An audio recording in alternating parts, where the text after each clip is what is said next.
I mean, I don't know. There's parts that I might miss, like never having to wear pants. The world is getting crazier. People are acting more and more insane. The end of the world is tomorrow. Tomorrow. There's only one thing to do when the world is falling apart. Listen to Basil and Gonz as they discuss this week's news and events through the lens of Bible prophecy. You are listening to Canary Cry News Talk. You're listening to Canary Cry News Talk. Today is March 5th, 2021. Today, episode 308. And today, shift your paradigm with Ark from Destiny Lab. And you know me, I am not a drunken Congress person, but I am your best buddy, Basil. And this is Gonz. Welcome to the podcast where we praise Jesus while reporting the egregious with a well-rounded, biblically grounded take on world events. And I'm glad you're not drunk, Basil. Yeah, nor am I a congressperson. So that's win-win. More of a happy thing, I guess. Yeah. How was your couple days here? Couple days. Oh, just busy. I mean, the usual stuff. The only notable thing is, our longtime listeners know I like to experiment with things like nootropics and alpha brain and things to, keep the brain ticking the way it's supposed to. I'm trying out a new one today. I'm not gonna lie. I feel kind of weird. So we'll see how the show goes. Yeah. Great. Before I tell you a couple things that I had a weird couple days, I do want to remind everybody to like, subscribe, bell button, all. Like, subscribe, bell button, all. Because one of our videos on the Canary Cry Radio YouTube page got deleted, or one of our videos, episode 304. Got deleted, and we got a warning strike for reporting on the Crowder, Louder with Crowder stuff about the elections and the addresses that don't exist or whatever. Yeah. They just straight out deleted our video. It was like, you guys violated community guidelines. What do you have to say about it? So I responded in the little box they give you. I said, we're a news and commentary show. We didn't make any claims about the election. All we did was report on others who also weren't making claims about the outcome of the election, although they kind of are, but legally they were not. So I don't know. We'll see what happens, but this is why you want to go to canarycrynewstalk.com, subscribe through our email list, even though we don't really spam you guys with the emails. It's a way to make sure to stay connected and find out if we do get taken down, we'll let everybody know via email how to find our show, or you can just go to Canary Cry News Talk or canarycryradio.com. Get all the details. No, that's actually a good point. We do have an email list, and we occasionally send out emails to our peeps there, but we don't really push the email list very often, mainly because we don't send a lot of emails, but I guess that's good news. We won't spam you too hard or anything. But yeah, I'm constantly trying to remind people you want to follow us in multiple locations because unfortunately, it's probably just a matter of time before we disappear from your favorite way to listen to us. Make sure to follow the RSS feed. Just start getting used to using a podcast player or podcast catcher. But also, if you doubly want to make sure you stay connected, if we suddenly disappear, head on over and join the email list. We promise our habits, our work ethic does not allow us to send off too many emails. We will not spam you. But that would be kind of the first place to get notified if things change and how to listen to the show. Yeah, the Eye of Sauron has been on us, I guess, recently because yesterday I got jailed. I went into Twitter jail for about 12 hours. Oh, nice. And it was because I violated policy on spreading misleading and potentially harmful information regarding COVID-19. What'd you do? I responded to, there was a Hill article that was quoting Fauci about one thing or another. And I just, I said, in a nutshell, The NIH, NIAID, Fauci is director, owns patent for mRNA technology. They helped fund Moderna. DARPA/BARPA paid money, billions, for Moderna vax. Which is all reported facts and not fake news. Nope. That's comes all from mainstream, Sources. available sources. Yeah, and then NIH, NIAID earns royalty money from owning mRNA technology patent. Documented sources here. Banned, jailed, go away. And Bummer. the joke, I'm sure other people have joked about this, but the potentially harmful information is, yes, potentially harmful for the totalitarian controllers who want to control the narrative. This information is harmful for them. So, I can understand being jailed, but I think I'm getting spiritually attacked as well, one way or another, because have you ever slipped on banana peels, Basil? No, that's just something for cartoons and bad comics. Nobody False. has ever slipped. False. No. I was walking to a grocery store, and on the way in, I slipped on banana peels, and I slid probably a good, 4, 5, 6 feet maybe. Fell on my tuchus, and it was I couldn't. When it happened, I wasn't sure what was going on. I was like, what?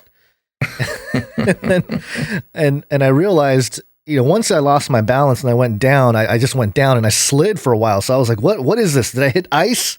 That was my first thought. Ice in Southern California? What is going on? That's probably more likely than what actually happened. Yeah. And I look down and banana peels or just squashy banana everywhere. Uh-oh, Guns. You know what that means? What? You're a cartoon character. Oh. Cartoon character exposed.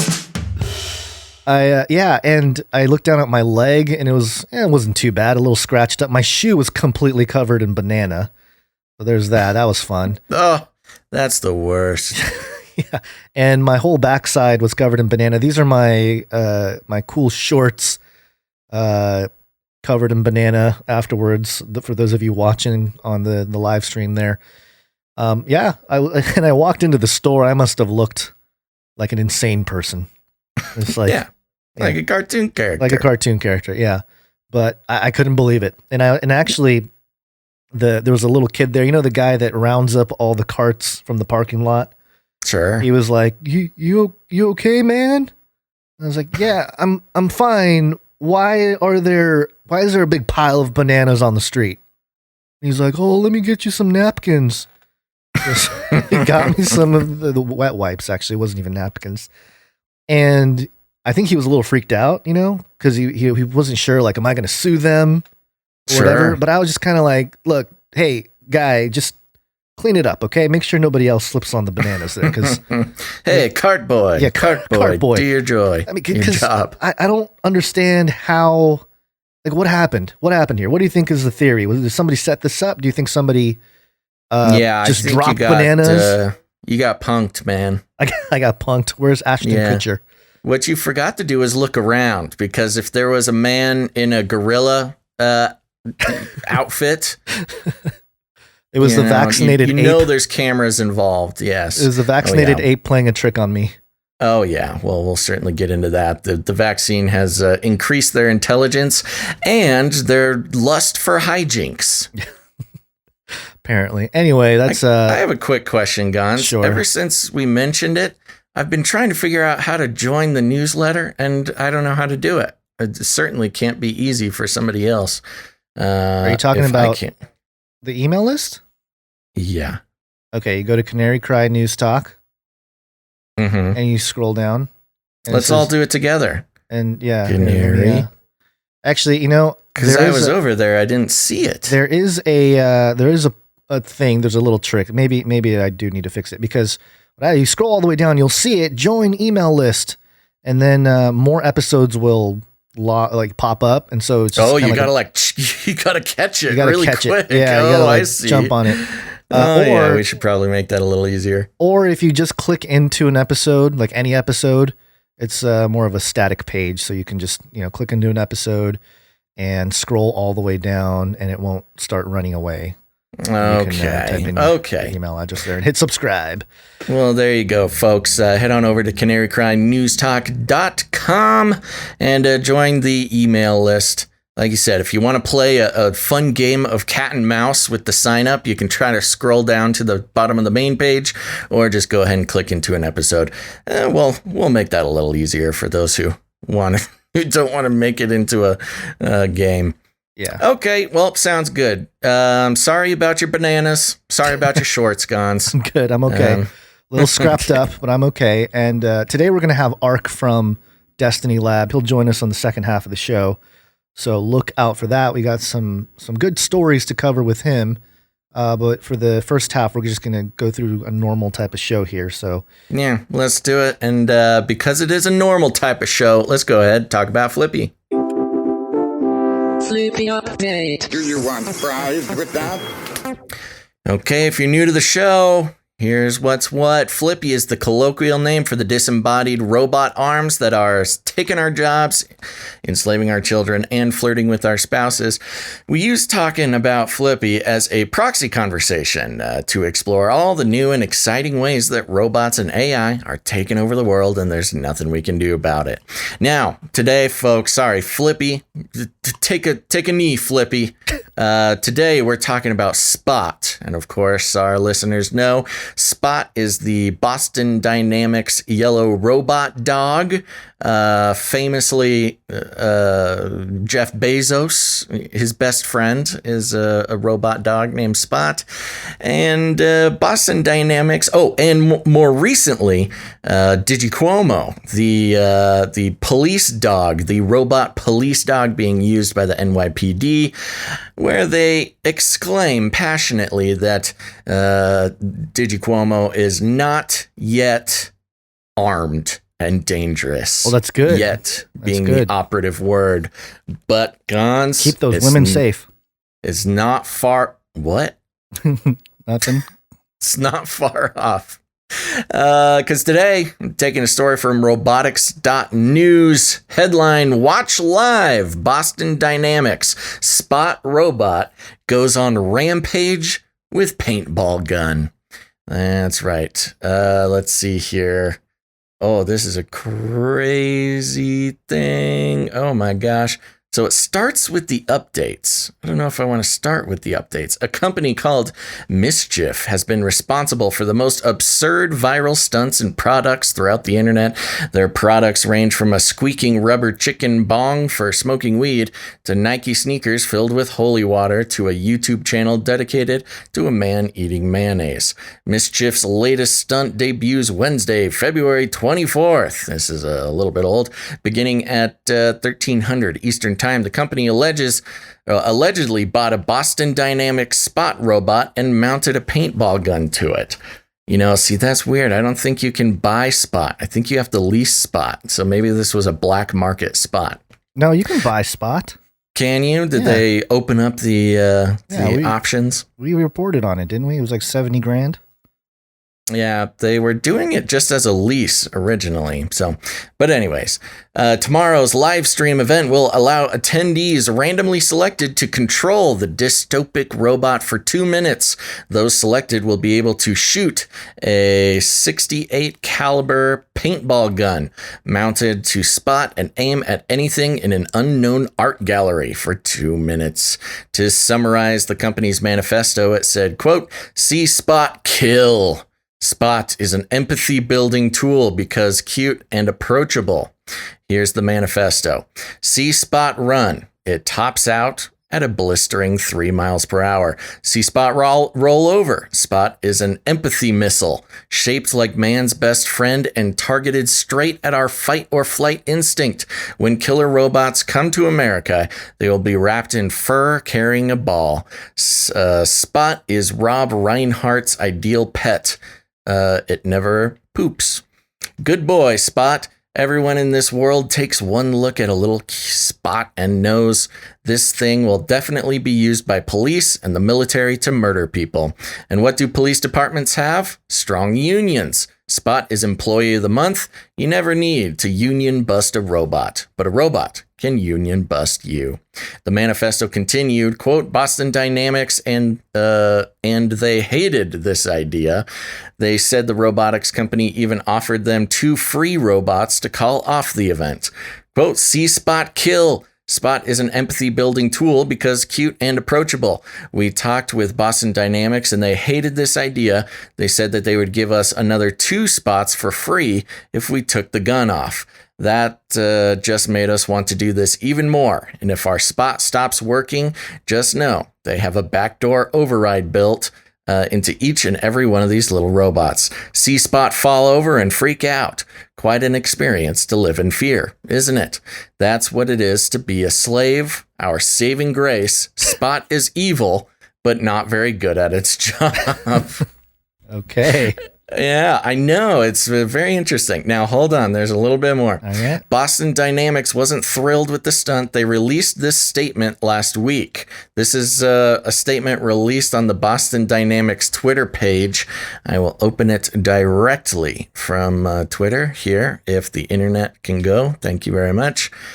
Today, we learned that an art group is planning a spectacle to draw attention to a provocative use of our industrial robot Spot. To be clear, we condemn the portrayal of our technology in any way that promotes violence, harm, or intimidation. Our mission is to create and deliver surprisingly capable robots that inspire, delight, and positively impact society. We take great care to make sure our customers intend to use our robots for legal uses. We cross-check every purchase request against the U.S. government's denied persons and entities list prior to authorizing a sale. In addition, all buyers must agree to our terms and conditions of sale, which state that our products must be used in compliance with the law and cannot be used to harm or intimidate people or animals. Any violation of our terms of sale will automatically void the product's warranty. Oh no! And prevent the robot from being updated, serviced, repaired, or replaced. Provocative art can help push useful dialogue about the role of technology in our daily lives. This art, however, fundamentally misrepresents Spot and how it is being used to benefit our daily lives. So that was the actual response from Boston Dynamics. Triggered. Just to finish out the article, Mischief said the only losers of the event would be the human race when the remote-operated dogs of war become commonplace. As these war dogs become fixtures of militaries and militarized police, we will all learn a new meaning of fear, an oppressor who can pull the trigger without even needing to be physically present. So I thought this was very interesting. I'm kind of sad that I missed the event. It was held last month. I would have loved to get in on this. And I gotta say, I think this worked out perfectly because, of course, we've been talking about the weaponization of Spot since the very beginning. But Boston Dynamics, they really play coy with this idea. You know, it's like they don't even want to talk about or recognize that these Spot robots can be weaponized. And you can tell by their response, their press release there, they're just offended by the very idea that it would even cross somebody's mind that, Spot could be used for something other than, I don't know, making banana pancakes.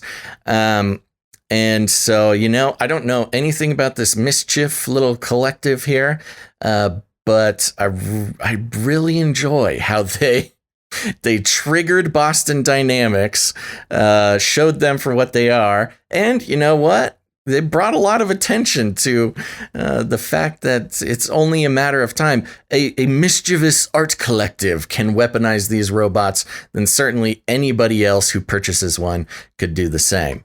And when the consequences, the punishment for weaponizing your Spot is your warranty is voided, I don't think that's enough to really scare off somebody trying to weaponize these things. Yeah, it's a pretty scary threat there. You Yeah. won't be able to upgrade your Spot. Yeah, your automatic software updates will stop. How do you like that? Chili Peen in the chat had a brilliant idea that I think is one of our exit strategies. Basil, we can do maybe like one of those fundraiser things out of it. A poop scooping spot. So you have your dog, but then it's like you have two dogs. You have a spot dog, and the spot dog picks up the poop for you instead of you doing it. And goes to the trash. I think you're onto something. That is an exit strategy. That's brilliant. Chili Peen. Your lead tech on that project. Lead tech. I think Spot out of the box, as long as you purchase the ARM edition, the ARM upgrade, I think out of the box it would do that. Ultibox in the chat is saying they already have that, so yeah, figures. It's a good idea. Nuts. Late again, guns. I know. Outdone. Yeah, so there you go. I'm kind of jealous. I would love to do something that would spark a public response from Boston Dynamics. We can do, whatever. This is the thing. I know it costs $70,000 to get one of these, but anything you do, because it's kind of a novelty right now, it's becoming a thing. People aren't used to it yet. Any kind of public stunt, you're gonna get some kind of PR from it, Yeah. It's good. It's good PR for Canary Cry News Talk if we do something with a spot, but you got to think of something good and something that will not harm the robot, because then you're a bad person and our warranty will be void. Yeah. I don't know. I want to. The paintball gun is perfect. It was a perfect display because it is harmless. Paintball guns. They're not completely harmless, but they didn't really put a flamethrower, missile launcher, or a real gun on it, so you can it's still playful. But the paintball gun, it's unmistakably gun shaped. So yeah, that's what triggered them probably. The gun can literally be a little cat paw that comes out that pets you or something, but because it's in a gun shape, they're like, yeah, warranty and void. If I'm not mistaken, with my very small knowledge of paintball guns, it looks like a Tippmann 98, some sort of Tippmann model paintball gun. There you go, all you paintball gunners out there. Okay, so there you go. It's interesting. I don't know. I think if we could gather up $75,000, we got to think of something similar to a paintball gun. But I don't know. Maybe the weaponization art project has already been done. Maybe we need to put like a net and go out to the park and try to catch small children or something. We'll have Spot have a little the donation plate. Just strap it onto its back, and then it'll walk down. A tithe plate, and it'll walk down the pews. Yeah, Spot. That'll really confuse the congregation there. Okay, we have a bunch of 33 updates, which tap into whole different lots of different types of stories, but interesting, a lot of politic-related stuff here today. 33 is the number of completion of the Great War. 33 is the Illuminati dog whistle. They use a number to signal to each other or to others or someone. I don't know. They just happen to use it all the time in headlines. This one is from westernjournal.com. Biden sets humiliating record just 43 days into office. Got hairy legs. Got hairy legs.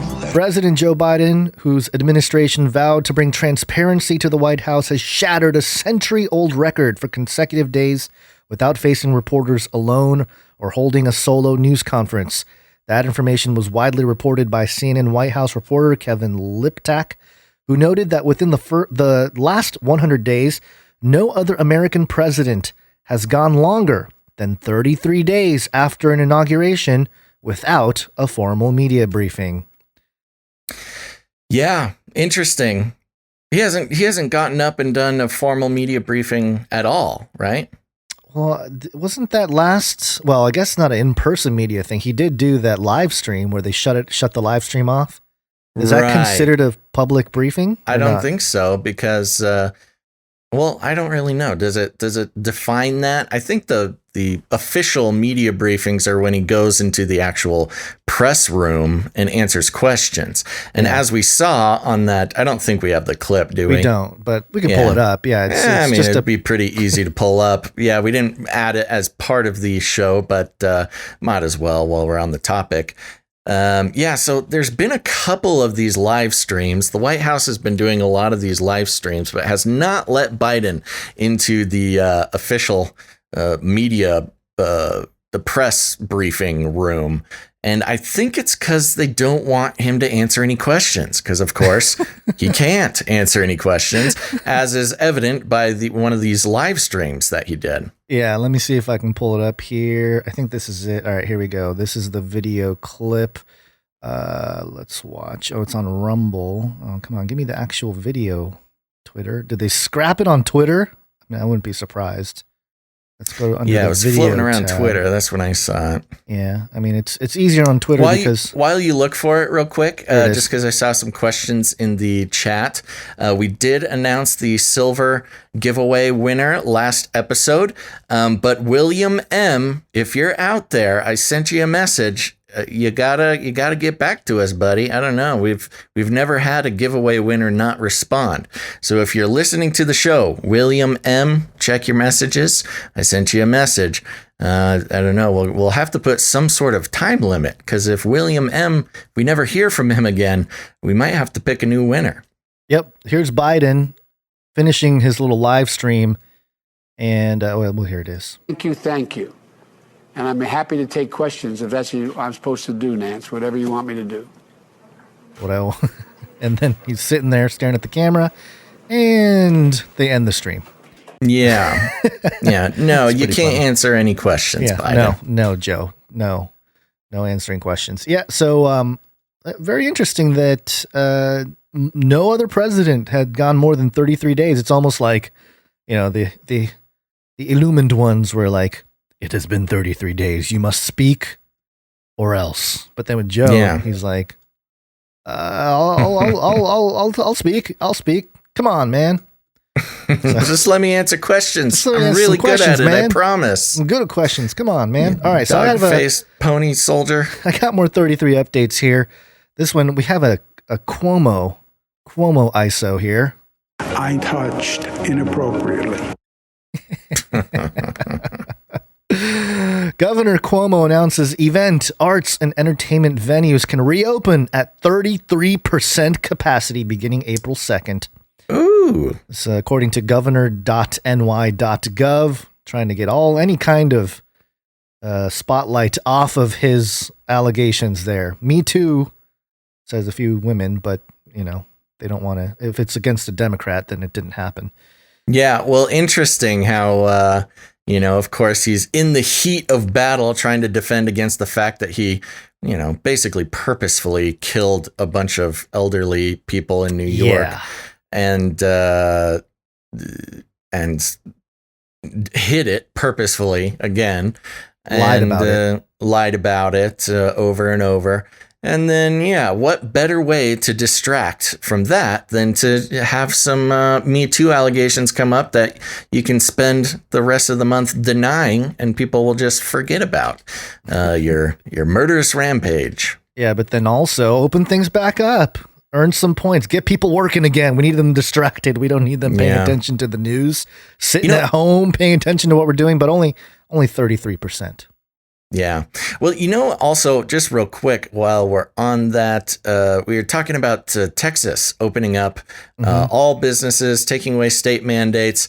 Again, just not saying don't wear a mask, just saying, hey, Texans are grown-ups and they can make the decision for themselves. Right. If you want to wear a mask, cool. If you want to open your business, you are allowed to make people wear masks in your business. And if they don't want to, they'll go somewhere else. That's just business. I just thought the timing was interesting because, of course, the Snowmageddon over there in Texas, had some bad PR for the great state of Texas, and the lifting of the mask mandates and other COVID lockdowns, was some good PR to combat the previous few weeks of PR. But again, the lifting of the mask mandate is not just happening in Texas. There's Connecticut, 12 states. Yeah, a whole bunch of other states are doing it. So again, Texas gets they get a lot of airtime in the media. And again, look, I love Texas. I love our Texas listeners. But there's plenty of states doing similar stuff. Yeah, it's almost like they were waiting to pull this political card when they needed to, when they're in hot water. Right. To distract people. But there's more 33 updates. This one from my gosh. mercurynews.com. We've been tracking the Myanmar story. It says here, Myanmar forces reportedly kill at least 33 protesters. Oh, of course. Interesting. They couldn't just say 34. Yeah, they couldn't say 34, 35. It's at least 33. Yeah, and security forces dramatically escalated their crackdowns on protests against last month's coup, killing at least 33 protesters Wednesday in several cities, according to accounts on social media and local news reports compiled by a data analyst. Well, maybe that data analyst is working for the illumined ones. All data analysts are, guys. Apparently. That's not all. Do you remember the Smashing Pumpkins, Basil? Mm-hmm. Despite of my rage, I'm still just a rat in a cage. Yeah. Yeah. That's why we think outside the cage here, folks. So we're not a rat in the cage. Loudersound.com. Smashing Pumpkins have started work on their 33-track new album. That's too many tracks for an album. Billy Corgan and Co. His band begin work on monster sequel to Melancholy and the Infinite Sadness. Melancholy and the Infinite Sadness. What year was that? 99? 2000? Hold on. I don't know. I'm not a huge Smashing Pumpkins aficionado. Yeah, let me see what year that thing was, because to call it a sequel, what year? Hold on. Now I'm curious. It was a long time ago. I'll tell you that. I was a young lad. 1995. So okay, 26 years, 25 years. Yeah, 25, 26 years. Okay, that's a long time for a sequel, Billy Corgan. But yeah, and that was a double album, I think. I think that thing had a whole bunch of songs on it. Okay. So, there you go. And I'm sure he'll be talking about all kinds of transhuman stuff and occult stuff because he's into that. And I just can't wait. Yeah. 33 tracks, just a signal to the controllers there. And one more. Did I actually? Oh, that's why. Okay, this one's less important. Mercedes-Benz.com. You know about that car, Basil? Mercedes-Benz. Yes. You heard about this? You seen this? Mercedes-Benz. In the Mercedes-Benz. Visit us digitally. The museum is closed. Oh, that's not it. Here it is. The 33 extras at the Mercedes-Benz Museum. So I didn't know there was a Mercedes-Benz museum, first off. What are extras at a museum? Yeah, so... like actors? The 33 extras are a particular highlight. They are distributed throughout the entire museum and can bring the history of personal mobility and motoring culture to life using details that are often surprising. The 33 extras have been divided into 3 episodes with thematic focuses. The first episode, Cars and Technology, has been published. The topics, vehicle and everyday culture and people and mobility will follow in the near future. So, they just have like a little history lesson on mud guards. First one here, hand crank. Yeah, okay. So it's going through all the different little aspects of the automobile that we have come to take for granted, but are, I don't know, museum worthy. Yeah, the steering wheel is on the list, so that's good. Well, there was a guy with a hand crank next to one of the, obviously like the engine buttons we have now in the cars. So, and then a microchip. It's a big one. Microchip. Okay. There was one more. Yeah, steering wheel and pedals. Yeah, so you're saying generic. If we drive a car, we're in the Illuminati. If you drive a Mercedes, or if you go to the Mercedes Museum, at least you will be told about the history through 33 extras. If you have a steering wheel in your car, you are part of the beast system. It's not what I'm saying, but okay. All right. No, that's what they're saying. Oh, okay. Yeah, they want to beast up everybody. Mm-hmm. Beast them up. Beast them up. Beast them out. That's all my 33 updates for today. All right. Well, let's jump into some politics. It's Latin for many. Tick. They'll suck your blood. They'll suck your blood. Politics. Okay, well, I don't think we could possibly start the politics section without checking in with old Nancers. Nancers, what's she have to say? Well, nobody knows. Oh, okay. Well, I was trying to play the clip. You stepped all over it. That's okay. We're professionals. We can keep it moving. In order to open these doors, we do not say open sesame. We say open Biden. That's our magic word. What? Open Biden. I love it. You're right. I think she's reading a comment or something. It looks like it. Now, this clip is going around. It's about 10 seconds long. And, as always sort of annoys me, when it's a 10-second long clip and you don't get the context on the beginning or the end, it's really easy to make somebody sound crazy or say something that, whatever, just out of context or whatever. It just makes it much easier to complain about them. I mean, for instance, take me earlier in the Flippy update talking about equipping Spot with a net to catch children in a park.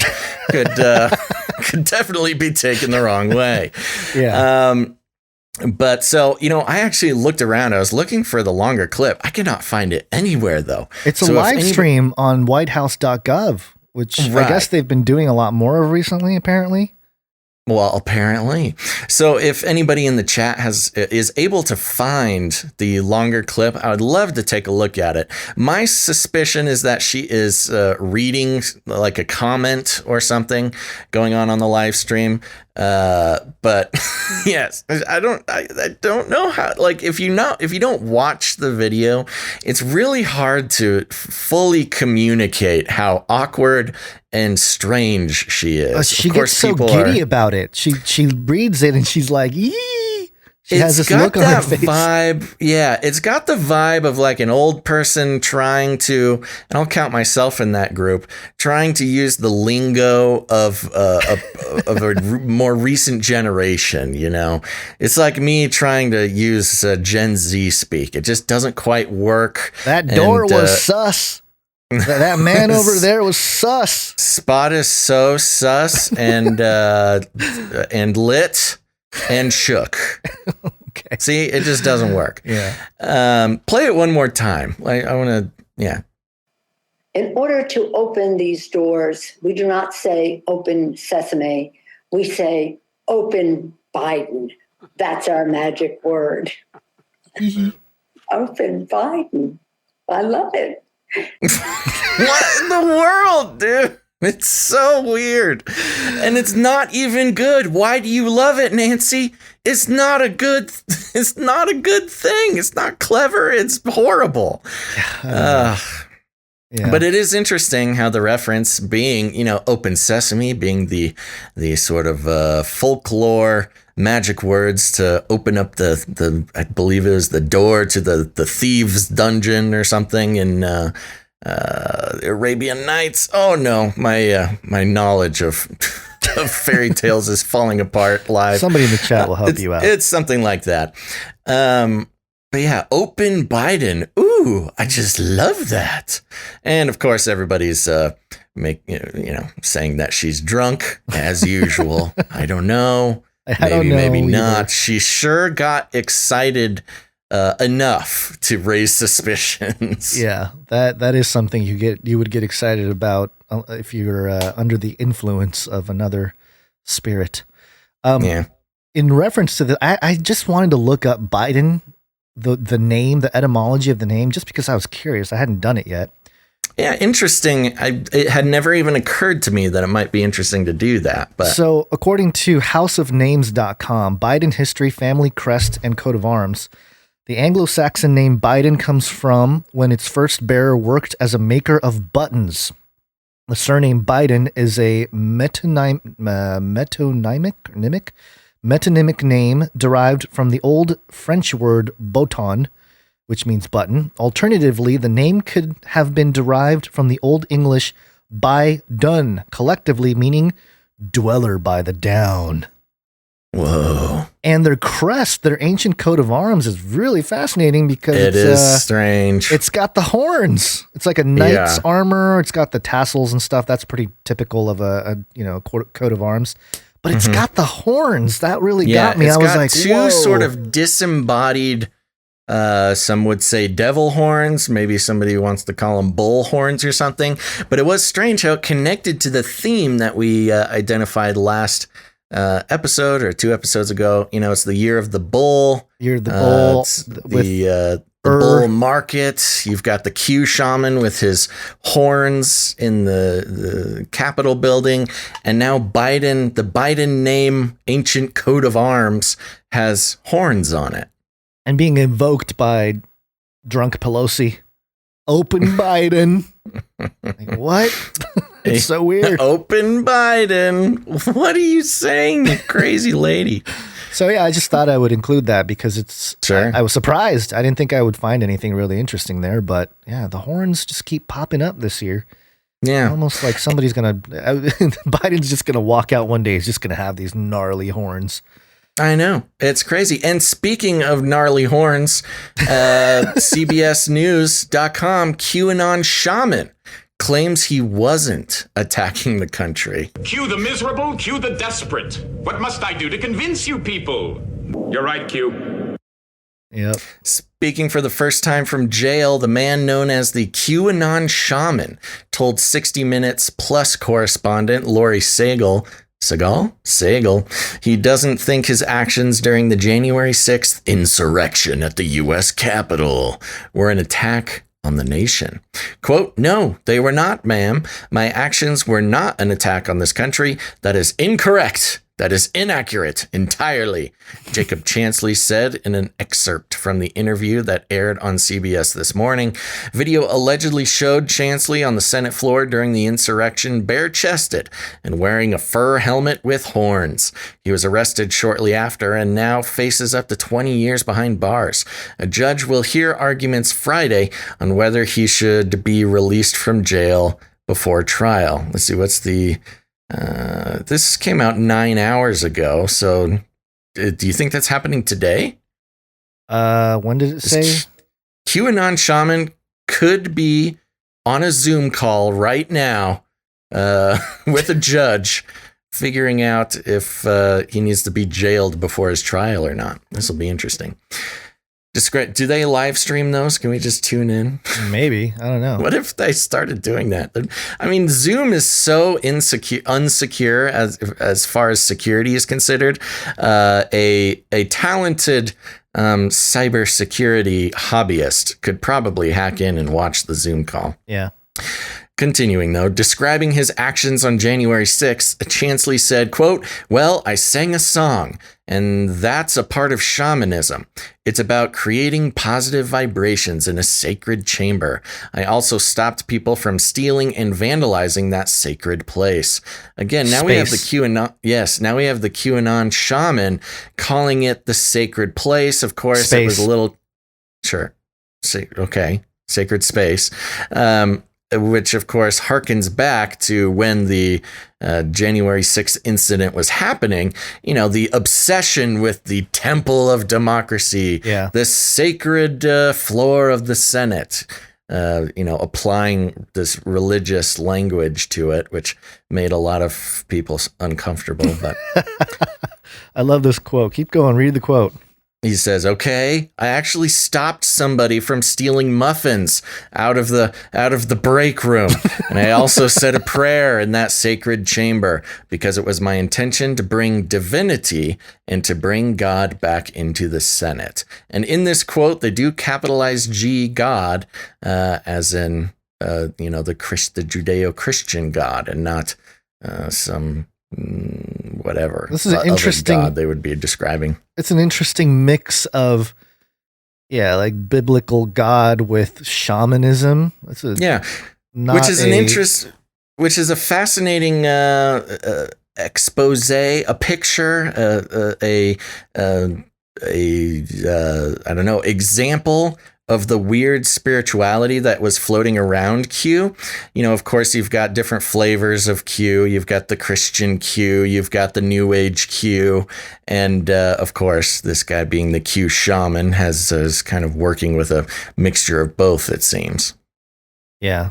Well, there's not much else. You want to keep reading this, or it's, yeah, we'll finish it out here. Quote, but Jake, legally, you were not allowed to be in what you're calling the sacred chamber, Seagal said to Chansley. Quote, and that is, it's so funny. They love adding the stutters. Yeah, to make him sound crazy. Right. They are typing out all of his stutters, which is always up to the journalist, whether they want to quote it directly or correct the stutters in the text version. But they want to keep him crazy. So, and that is the one very serious regret I have, was believing that when we were waved in by police officers, that it was acceptable, Chansley said. So that being a part, he's kind of sticking to that story. And it's not just a story, because you can see on video, police officers literally sort of rolling out the carpet for this guy specifically, not doing anything to physically restrain him. And in some cases, stepping aside and just letting him pass by, which I think will be interesting to see how that works for him in the trial. Then it goes into 5 people died during the insurrection, yada, yada, yada. Then it just goes into some more scare tactics about the thing. But just one more quick thing, because it was interesting. It says over 300 people have been charged with crimes in connection with the assault of the Capitol. A federal grand jury indicted Chansley on January 11th. The indictment charges 2 felonies and 4 misdemeanors, including civil disorder, interfering with a law officer, and violent entry and disorderly conduct in a Capitol building. So there you go. All right. Well, sticking to the Q story. Q the miserable, Q the desperate. What must I do to convince you people? You're right, Q. Yesterday was the day. Yeah, it finally happened, Gons. It happened. Trump took the presidency back, or now we have 2 presidents, or what? No, don't ask questions. Don't ask questions? Okay. The Sydney Morning Herald. Handful of QAnon supporters show up at secured U.S. Capitol. And it says a smattering of followers of the QAnon conspiracy gathered near the U.S. Capitol on Thursday, the day the movement had predicted former President Donald Trump's return to office, but they were far outnumbered by security forces deployed to deter any possible attack. National Guard troops patrolled inside the fence encircling the Capitol, the scene of a deadly insurrection by Trump supporters that killed 5 people. Police had warned of a potential attack by militants to mark Thursday's date, and the House of Representatives canceled its sessions. And then there's a photo of some military guys behind a fence and people that look like just my neighbors wearing MAGA hats. Just some, like nice Americans with American flags. And a couple people showed up. Now, to be clear, just so no YouTube moderators or reviewers get the wrong idea and delete this video. The answer, that was sarcasm. As far as we know, Trump did not get inaugurated as the 19th president. It's secretly, bro. Hey, just trust the plan. It's secret. Well, how would we even know if it did happen? Well, we would. That's the because crazy part. The signals. You got to pay attention to the signals, you see. I'm still waiting for my apology from some very specific people on the internet. They were big fans of our work, Gons, but when we started, I wouldn't even say bad-mouthing. When we started questioning the fact that Q stuff was going to happen, especially in the past couple months, they changed their tune about us and our work real quick and were willing to fight for that fact. And so, and one of them specifically said that they would apologize if nothing happened. So I'm still waiting for my apology. Oh, that's interesting. I do feel bad a little bit, though, because this whole March 4th thing got pretty popular. It went viral, if you want to say. Mm-hmm. And hashtag Trump inauguration went viral on Twitter yesterday, and there's a lot of people making fun of the whole situation. And I don't think that's necessary. It is pretty brutal, yeah. It's a little unnecessary to be so mean about it. Yeah, you don't need to do that, but it is. It's almost like some of these folks bit on the psyop, so to speak. That's really kind of what it is. It does feel like a setup for a lot of people that were hopeful that something would happen. And of course, nothing has happened, at least nothing publicly. I like this picture here. Somebody photoshopped the 4 people to make it look like there's hundreds or at least a few dozen people in front of the fence. Some nice copy and paste work there. Copy and paste work. That's funny. So, yeah, I don't know what to say other than, we knew the Q thing. I mean, I was suspicious of the Q thing from the end of 2017, a month or two into the whole Q thing.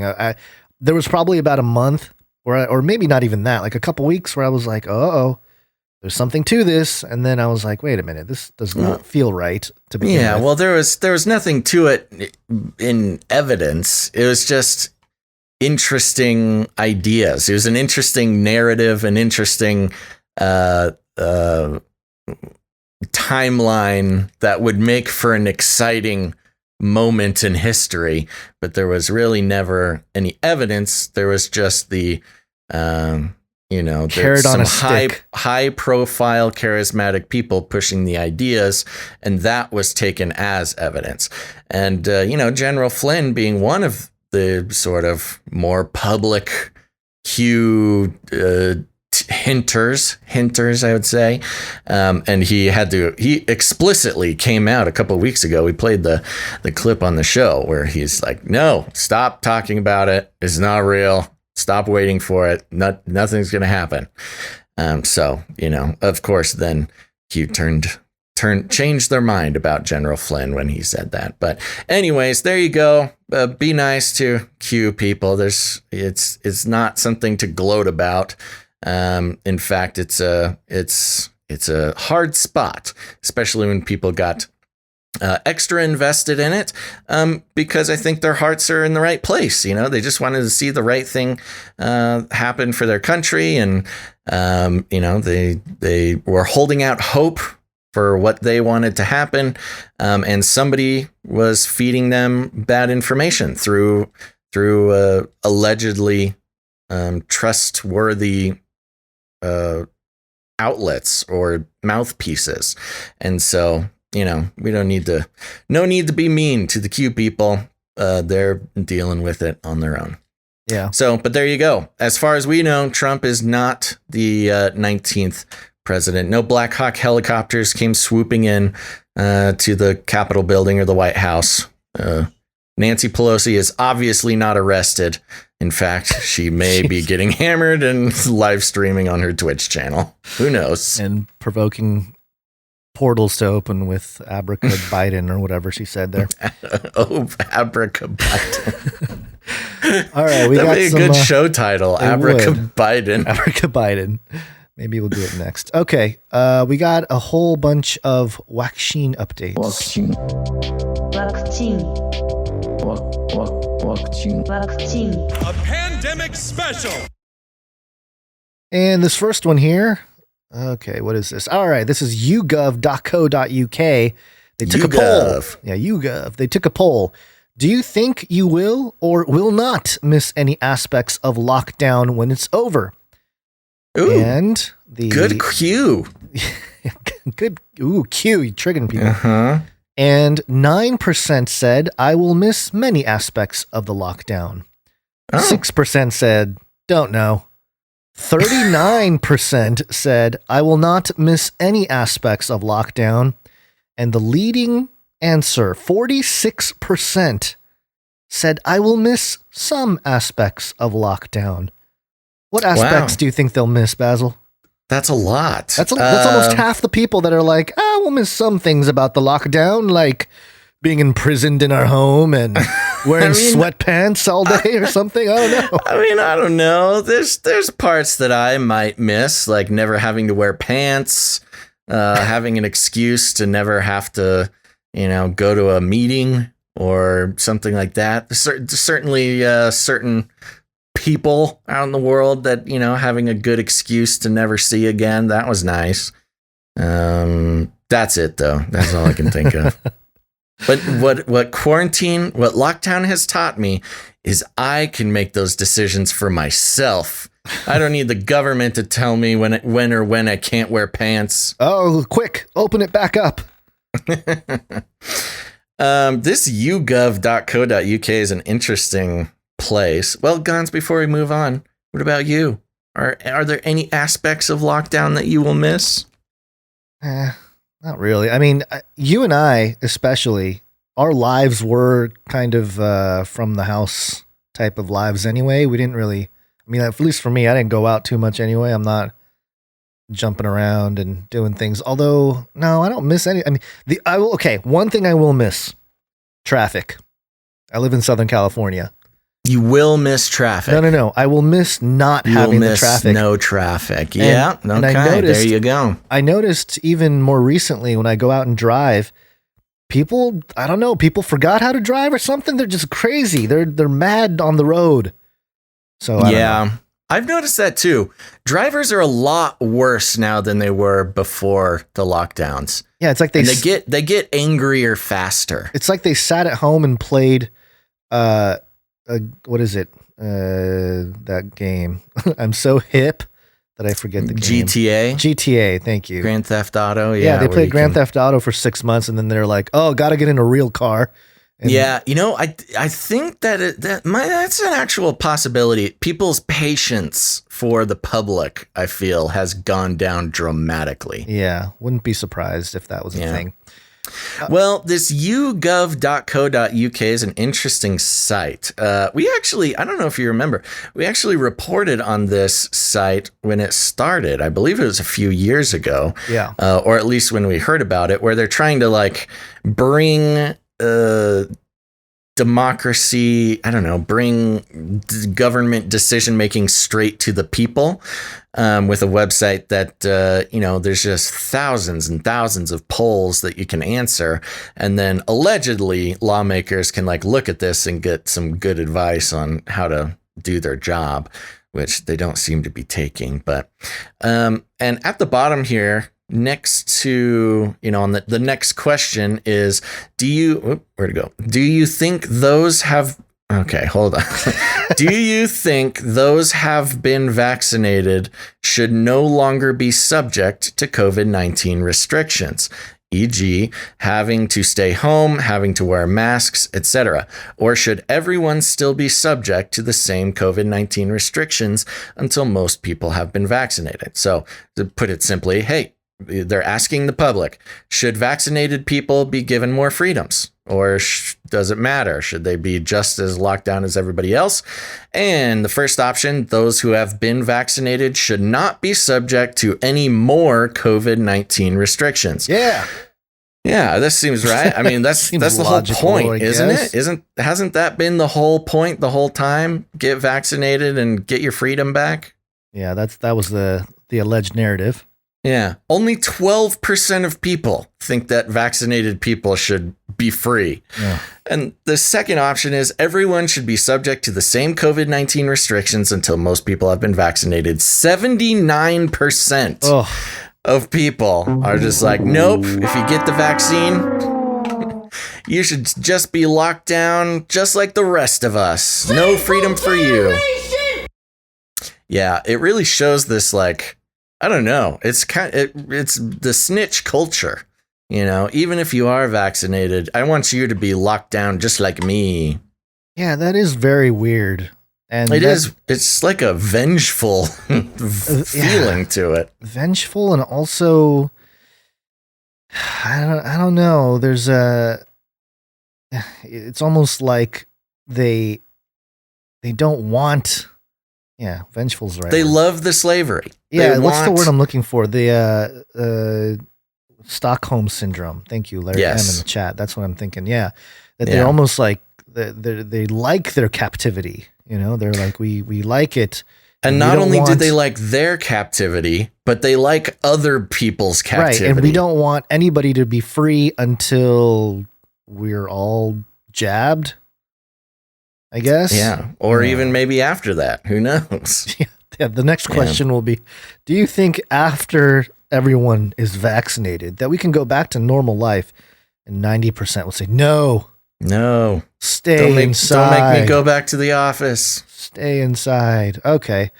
Well, continuing on here, there was a video. I don't know if we can do this, Basil. It's a 1.5-minute video. It's a commercial that was running in Israel. It's featuring Benjamin Netanyahu, Bibi.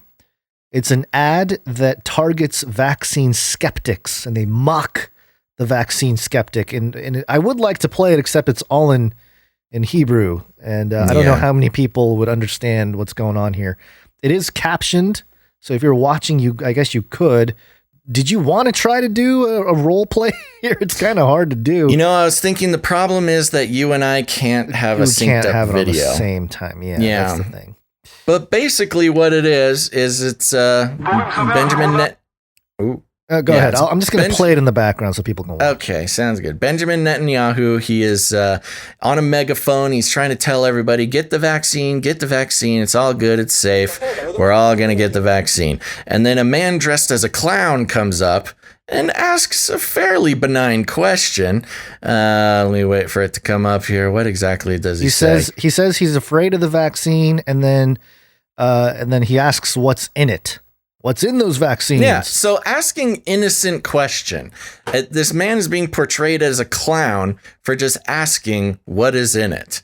And then, as the video goes on, the man in the clown outfit gets put in a bunch of other outfits, like the Cowardly Lion. He's suddenly switched over to... Before you move on from the clown thing, the way Bibi answers him, instead of telling him what's in it, he mocks him. So he goes, what's in it? And he goes, Jen, don't be a clown. These vaccines was approved by the world's leading experts, the American FDA. Millions have already been vaccinated. And then the Cowardly Lion says, I've heard it changes your DNA. Right. And of course. Well, and the answer that Bibi gives him is strange.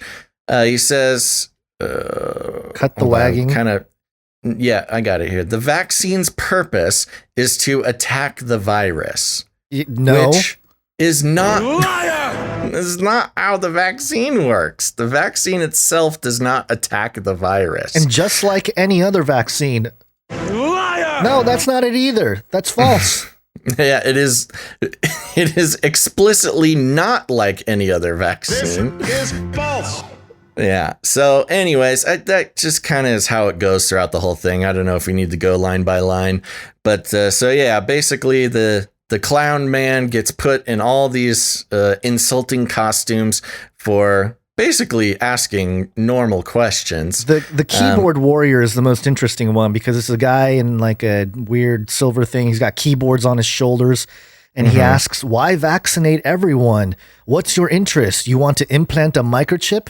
You want to follow me, Bibi? And then, of course, Bibi's answer is, stop the fake news. Right. Then he is in a baby outfit for a second. He says, but I'm young. Coronavirus doesn't affect me. And Bibi says, well, coronavirus affects everyone. Oh, God. Which is not really true. The response to coronavirus affects everyone, but the coronavirus itself, again, explicitly doesn't affect everyone, but okay, we'll keep going.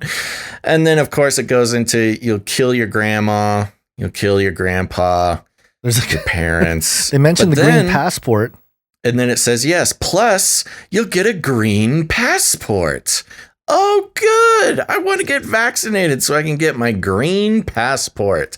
Now, I don't think we've done a full roundup on the green passport. Yeah, we did. We had a story, I think, either was it explicitly the green passport we talked about? I know we've talked about many versions of the passport. It was because Israel, a couple episodes ago at least, They were the first nation that rolled this thing out, and there were a whole bunch of protesters. Remember, they had the big, giant coronavirus ball that they were rolling around. So that was specifically for the green passport. That was in protest of the green passport. I know there's been several versions. It sounds like dragon is what it says here on the captions of the commercial. Yeah, that was a little strange, wasn't it? This green dragon sounds good to me. There's a giant dragon sniffing. Well, he turns into the Queen of Dragons from Game of Thrones there, of course. Right. So when he's questioning the vaccine and, pointing out some things that are concerns to people, he's a clown, he's the Cowardly Lion, he's a keyboard warrior, he's a baby.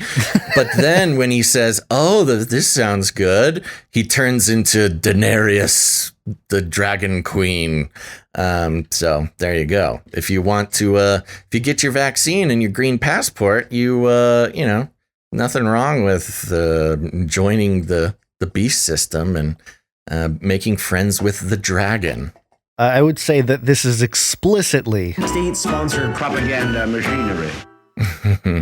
Yeah. And there's something interesting that I have been thinking about recently, with especially with something like this and the whole story about Israel and the green passport. There's a lot of believers, our fellow brethren, who are really into defending Israel. It's kind of a I'm not trying to be ageist, but I would say an older generation of believers that came out of the Hal Lindsey stuff and all that. They're really pro-Israel. So just for those who might be new, I grew up in the church, been a Christian my whole life. And that's kind of part of our fun little dynamic is you came to it later. Yeah. And I will say that, yes, growing up in we went to a bunch of different kinds of churches, went to Calvary Chapel, we went to Baptist Church, we went to all sorts of places. It wasn't even a question. It was, yes, you support Israel, you support everything Israel does, you question nothing. It is God's chosen people. Now, at that time, I was young. I had no idea that Israel, the current modern day Israel, was established in 1942? 48. Yep.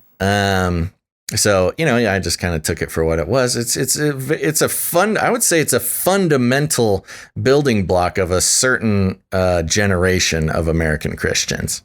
Yeah, so it's been interesting because I would, just from my observation, this is anecdotal, but from my observation, the same people that tend to be anti-vax, or is it 1947? Someone said 47, might have been 47. Either 47 or 48. The same people who tend to be more of the anti-vax crowd are also pro-Israel. So I'm just wondering what this does to that crowd where Israel becomes the first nation where they have this green passport. They want to vaccinate everybody. It's just, I don't know. Is it destroying that psyop, and just letting go of that whole, I don't think it is. I think they want to. Yeah, I'm sure they want to, but yeah, a lot of it, I've obviously, if you go through the YouTube channel, the Face Like This on YouTube channel, I've gone through kind of my studies on Zionism and how that's been the main culprit in separating that political infrastructure from just the actual citizens that live in Israel and that whole deal. It's a very complicated issue because as soon as you bring it up, you're labeled anti-Semitic and you're walking in dangerous territory and all that kind of stuff. So it's a difficult conversation, which is ironic because many American, especially secular Jews, are very critical of the nation of Israel. Many of them, yes, or the state of Israel, I guess. Yeah, there's a lot of rabbis out there that are anti-Zionist explicitly and stuff like that. So yeah, it's a heated topic. But I'm just curious how that community is responding to this situation in Israel, and Bibi coming out here really pushing the vax, really pushing the green passport. Last summer he pushed microchipping children, not explicitly, but he was basically, that's what he was saying, that that the little alarms would go off if children got too close to one another, stuff like that. So it's like, okay, I guess defend Israel, send them billions of dollars and all of our weapons. but also that means supporting this whole agenda here. And I think somebody recently called, I think somebody from Israel said that Israel is like a petri dish or something. Like they literally, that's like the words they use. Yeah, well, a lot of those things are, a lot of the sort of new world ordery, especially technology. Israel is quite the technological center. It's the Silicon Valley of the Middle East there. A lot of new and exciting technology, especially sort of what we might consider beast system technology, is either developed in Israel or is tested on the public in Israel, right? And then kind of exported from there to more, controlling governments around the world. Yeah. So moving on here, I just want to run through this real quick. This is LewRockwell.com. And he's he's a controversial figure. If you go into his about page, he's got a list of people that are part of this, this news and opinion site, and it includes people like Pat Buchanan, Gerald Celente, who else was there? Ron Paul. So, libertarian type and, freedom type of person, which, I'm just being upfront about the bias. But the article is titled "Death Rates Skyrocket in Israel Following Pfizer Experimental COVID Vaccines." Oh. And Haim Yativ and Dr. Seligman called it, quote, "This is a new Holocaust." That's what they're saying. They're calling the vaccine rollout a new Holocaust? Yeah, with a number of people actually dying from the vaccines. And, I won't read Are the there whole thing. numbers on that? How many people in Israel are dying from the vaccines? Let me see here. I read through this really quickly when I found this article. There was a stat thing down here. Well, maybe I'll read a little bit here then. We've previously reported how Israel rapidly vaccinated the highest percentage of their population with experimental COVID vaccines after the Israeli government struck a bargain with Pfizer to secure millions of doses of their mRNA COVID vaccine. It is astonishing that the government of Israel entrusted the health of the people to Pfizer by entering into a secret contract that it enrolled the Israeli population to become research subjects without their knowledge or consent. To date, Israel has vaccinated over 53% of their population, twice the percentage of the next closest nation, Britain, with 26.9. Although percentages are a little deceptive because, Israel is only, what's their population, 9 million or something? It's a very small nation. Yeah. So, if you're saying, America only 13.5%, it's actually more people in America. Well, I think the percentage is of importance because of the herd immunity conversation. Okay. The official news published by the corporate media claimed that the vaccines have been effective in reducing rates of COVID in Israel and has been scrutinized and examined by Aix Marsal University Facility of Medicine Emerging Infectious and Tropical Diseases Units Dr. Herve Seligman and engineer Haim Yativ, who published their results on a discussion forum website called Nakim. The information quickly went viral and now has been translated into several languages and addressed on various news sites around the world, including Arutz Shiva 7, IsraelNationNews.com. And here's a translation. Let me just try to find the spot here. They claim that Pfizer's shot causes, quote, mortality hundreds of times greater in young people compared to mortality from coronavirus without the vaccine, and dozens of times more in the elderly, when the documented mortality from coronavirus is in the vicinity of the vaccine dose, thus adding greater mortality from heart attack, stroke, etc. Dr. Herve Seligman works at the Emerging Infectious and Tropical Disease Research Unit, Faculty of Medicine, i.e. Marsal University, Marseille, France. He is of Israeli Luxembourg nationality. He has a Bachelor of Science in Biology from the Hebrew University of Jerusalem and has written over 100 scientific publications. So not your typical conspiracy blogger here. This is someone that seems to have some credibility in the realm of scientific publications. Their findings are there's a mismatch between the data published by the authorities and the reality on the ground. They have 3 sources of information besides the emails and adverse events reports they receive through the internet. These 3 sources are Israeli news site Ynet, the Israeli Health Ministry database, and the U.S. Federal Vaccine Adverse Events Reporting System, or VAERS, database.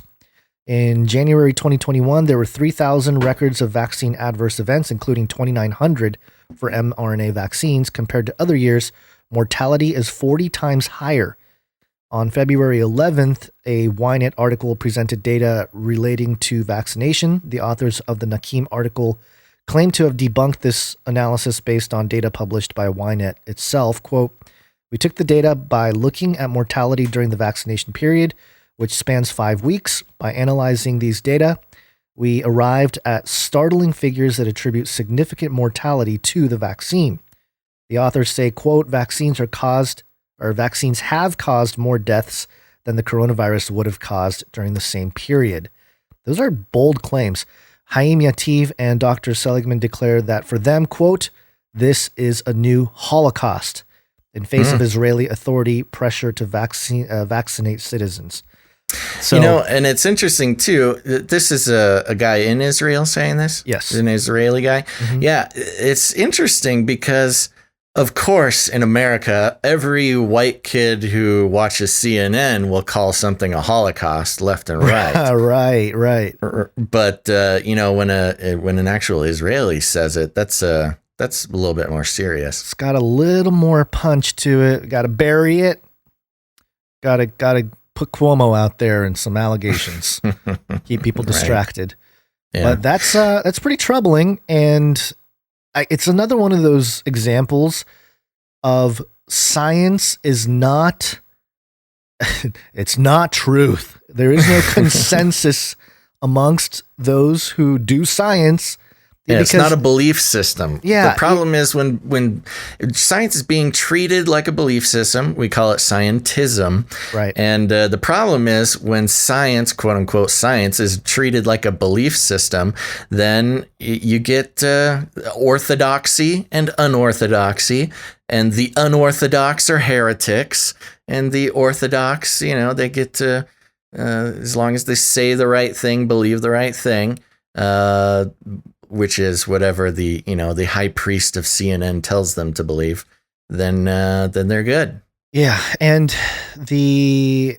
what was I going to say? Maybe I need that alpha brain of yours because I had a point and then I forgot it as I was listening to you talk. But it was basically Newsom is doing he's rolling out something very similar to this in California, where he's like, "Oh, we're going to the most affected communities. We're saving 40% of the vaccines for them." There's no passport thing yet, publicly stated, but in their release, like their public release document, like the California.gov document, they're like, "We're basing it off. There's a moral obligation to vaccinate people, and we're listening to the science." And it just infuriates me because they keep saying that, we're listening to the science, listen to the science, but nothing about it is scientific. It's all political. It's maddening, which I know all of our viewers out there already know that. I'm just venting. Sure. No, it must be vented. Yes. Because they're vaccinating other animals before humans that need it, apparently. Yeah, that was a great segue, Gons. Well, I would have, gone with something like, "Oh, I wonder what the mortality rate is for vaccinated apes." Do you have an ape jingle? No, I do not. Oh, here's one. I touched inappropriately. There you go. Gons. Oh man, guys, remember to follow us on multiple locations because it is only a matter of time before we stop showing up wherever you're watching us now. We're gonna get canceled. Okay, this is fun. This was all over the place, but I took it specifically from NationalGeographic.com. Okay. And the headline is, I figured, National Geographic doesn't make it on the show often enough, so we might as well, this is their specialty. Sure. So, first great apes at U.S. Zoo receive COVID-19 vaccine made for animals. Racist. Did you know there's a special animal vaccine. An orangutan named Karen. What? Oh, this poor orangutan. No way. It's named Karen. Yeah. An orangutan named Karen, the first in the world to have open heart surgery in 1994, has made medical history again. She is among the first great apes to get a COVID-19 vaccine. In February, Karen, 3 other orangutans, and 5 bonobos at the San Diego Zoo have received 2 doses each of an experimental vaccine for animals developed by a veterinary pharmaceutical company, says Nadine Lemberski, Chief Conservation and Wildlife Health Officer at the San Diego Zoo Wildlife Alliance. Oh no, I'm getting I know. National Geographic, you're giving me a paywall? Here, I'm going to... Yeah, no, hold on. Let me hack the mainframe real quick. Me too. I'm doing it too. Hold on. Hold on. Blasting through the firewall. Let me get it. I got through the first firewall. Where is it? Oh, see, this is unfair because I have to use the VR hand, which loses control. Ooh, this isn't working. Hold on. Almost there. How is it not working? Oh, yeah. Yes, my virus I implanted on Gonza's computer is working. No. Oh, and they got me on this one too. Oh, nuts. National Geographic has some strong... Dang, we got to get the story from somebody else then, National Geographic. No results. Okay, well, stall for a second. Hold on, let me see if I can find it on archive. Well, there it is. Let me see if there's a way to... I'll get it from somebody else in 2 seconds. Sorry, everybody. Oh, Gonz, you're supposed to be distracting everybody while I find this other story. Okay, here it is. I'm taking it from CBSNews.com. You had your chance, National Geographic. I got it. Great. I also have it. From National Geographic? Oh, no, you have the National Geographic version? Oh, yeah. Here, I'm going to drop it in the doc so you can... Oh, yay. He's giving it to me. I think this is it. Sometimes we have competitions, folks, just to see who can hack the mainframe and read the story first. Yeah, hopefully. Oh, you got it from the archive. Okay, let's see what the archive has to say here. Yeah, I don't think it's gonna do the pop up again. So yeah, we'll see. Let's see if it happens. It's not doing... Oh, yeah. Okay. There we go. Oh, yeah. No pop-up. Love it. Quote, this isn't the norm. In my career, I haven't had access to an experimental vaccine this early in the process and haven't had such an overwhelming desire to want to use one, Lemberski says. I love this. She's like, I've never wanted one. I've never had one, but I guess now I do, both. The milestone had been triggered by another. In January, a troop of 8 gorillas at the San Diego Zoo Safari Park became the first great apes in the world to test positive for the novel coronavirus. The silverback 49-year-old Winston fell like from ill. 1984. Yeah, also from Overwatch. What's up, gamers? Fell ill with heart disease and pneumonia, but following experimental antibody treatment, he was recovering, as are the others.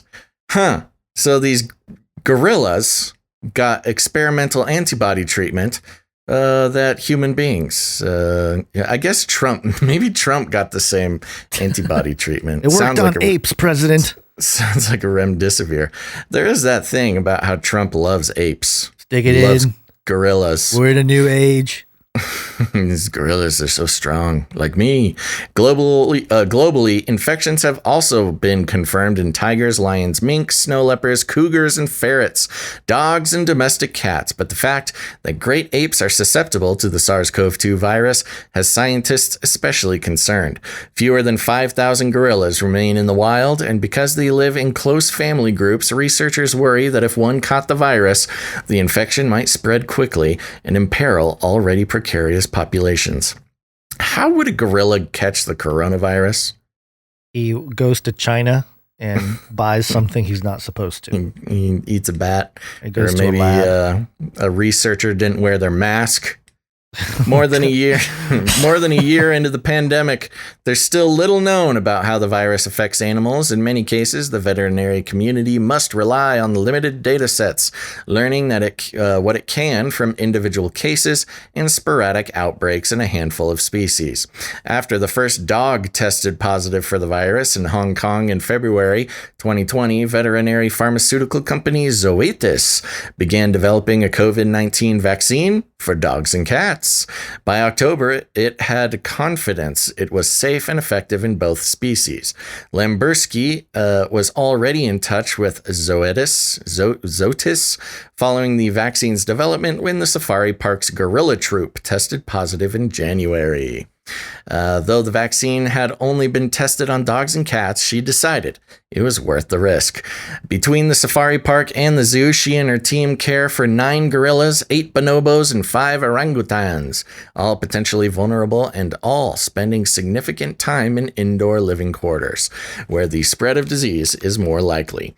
In February, while distracted from the needle with treats, 9 of the San Diego Zoo's great apes became the first known non-human primates to receive a COVID-19 vaccine in the U.S. So it's just in the U.S. So somebody else's gorillas got the gorilla vaccine before ours. Yeah. Probably China, huh? Yeah. Well, are you going to keep going? I'm only wondering because... Okay, yeah. The apes had no adverse reactions, just because I know everybody was wondering, and are doing well, Lamberski says. Blood drawn from Karen, the orangutan, and one of the bonobos will soon show whether they developed antibodies, the presence of which would indicate that the vaccine may be working. 3 leftover doses will soon go to bonobos and the zoo's 1 gorilla who didn't get the virus. The troop of 8 lives separately at the safari park. So that paragraph in particular is strange because they gave the vaccine to the animals who had already had coronavirus. Now, I think it's a little bit ironic that the human vaccine was able to skip animal trials. That's part of the worrisome part about the human vaccine is that they were exempt from doing animal trials, which is usually what takes vaccines so long to get tested and put out there. Yeah. So we gave it to humans first and then animals, which is interesting.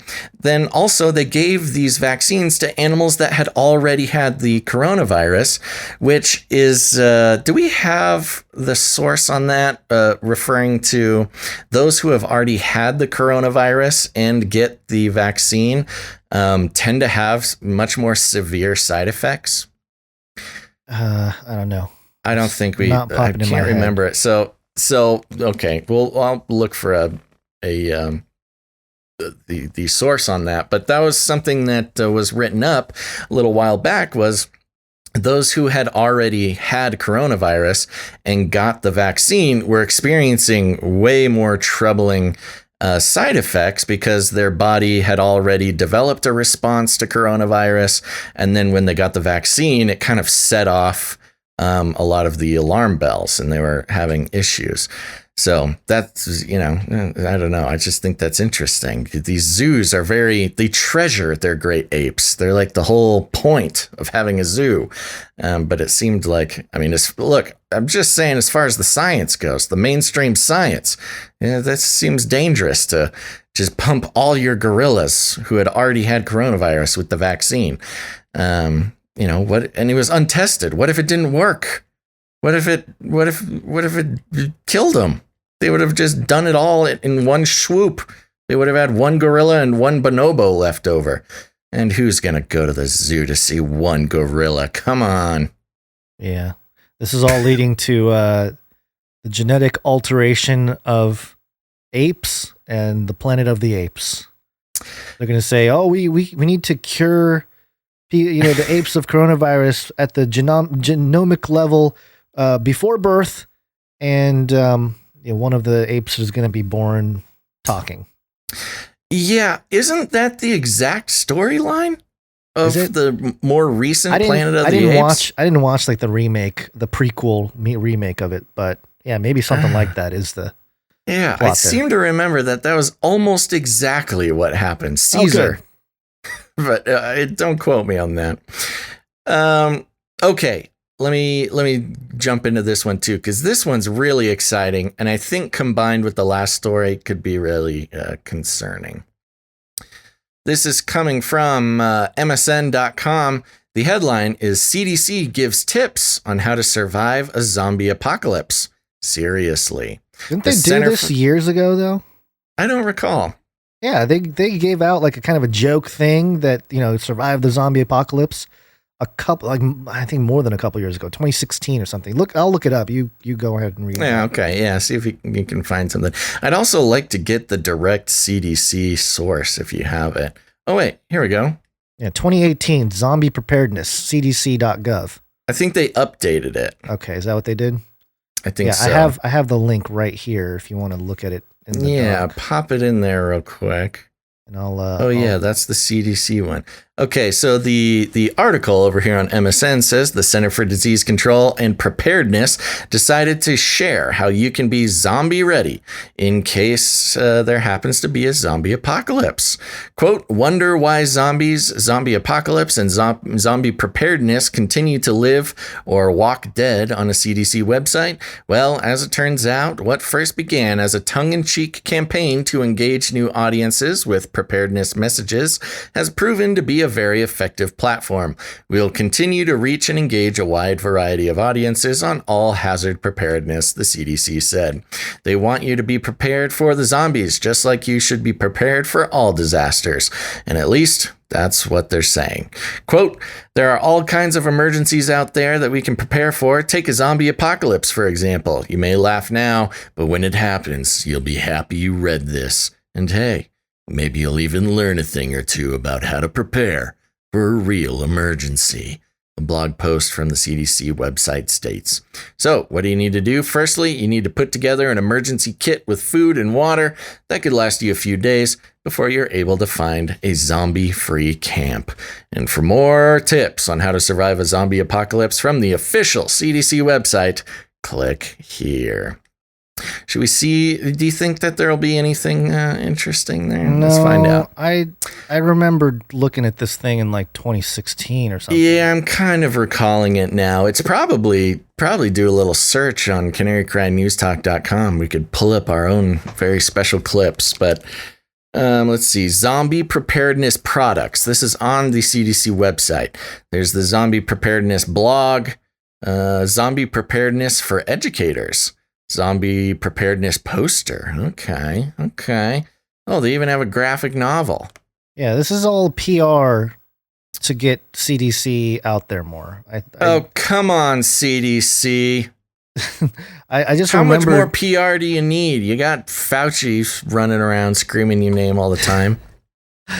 Yeah, this is very old. There's 2015, October 2015, National Institute this one of Health. I'm seeing 2011. Yeah, no, I'm telling you, this is like an old campaign thing. That's something, I will say that they, especially since Biden took office, they've been recycling a lot of old stories. Yeah, we've been noticing that, haven't we? Yeah, they want people to be distracted, and they're just rehashing all kinds of old stuff. It's the cycle, but... what I do like?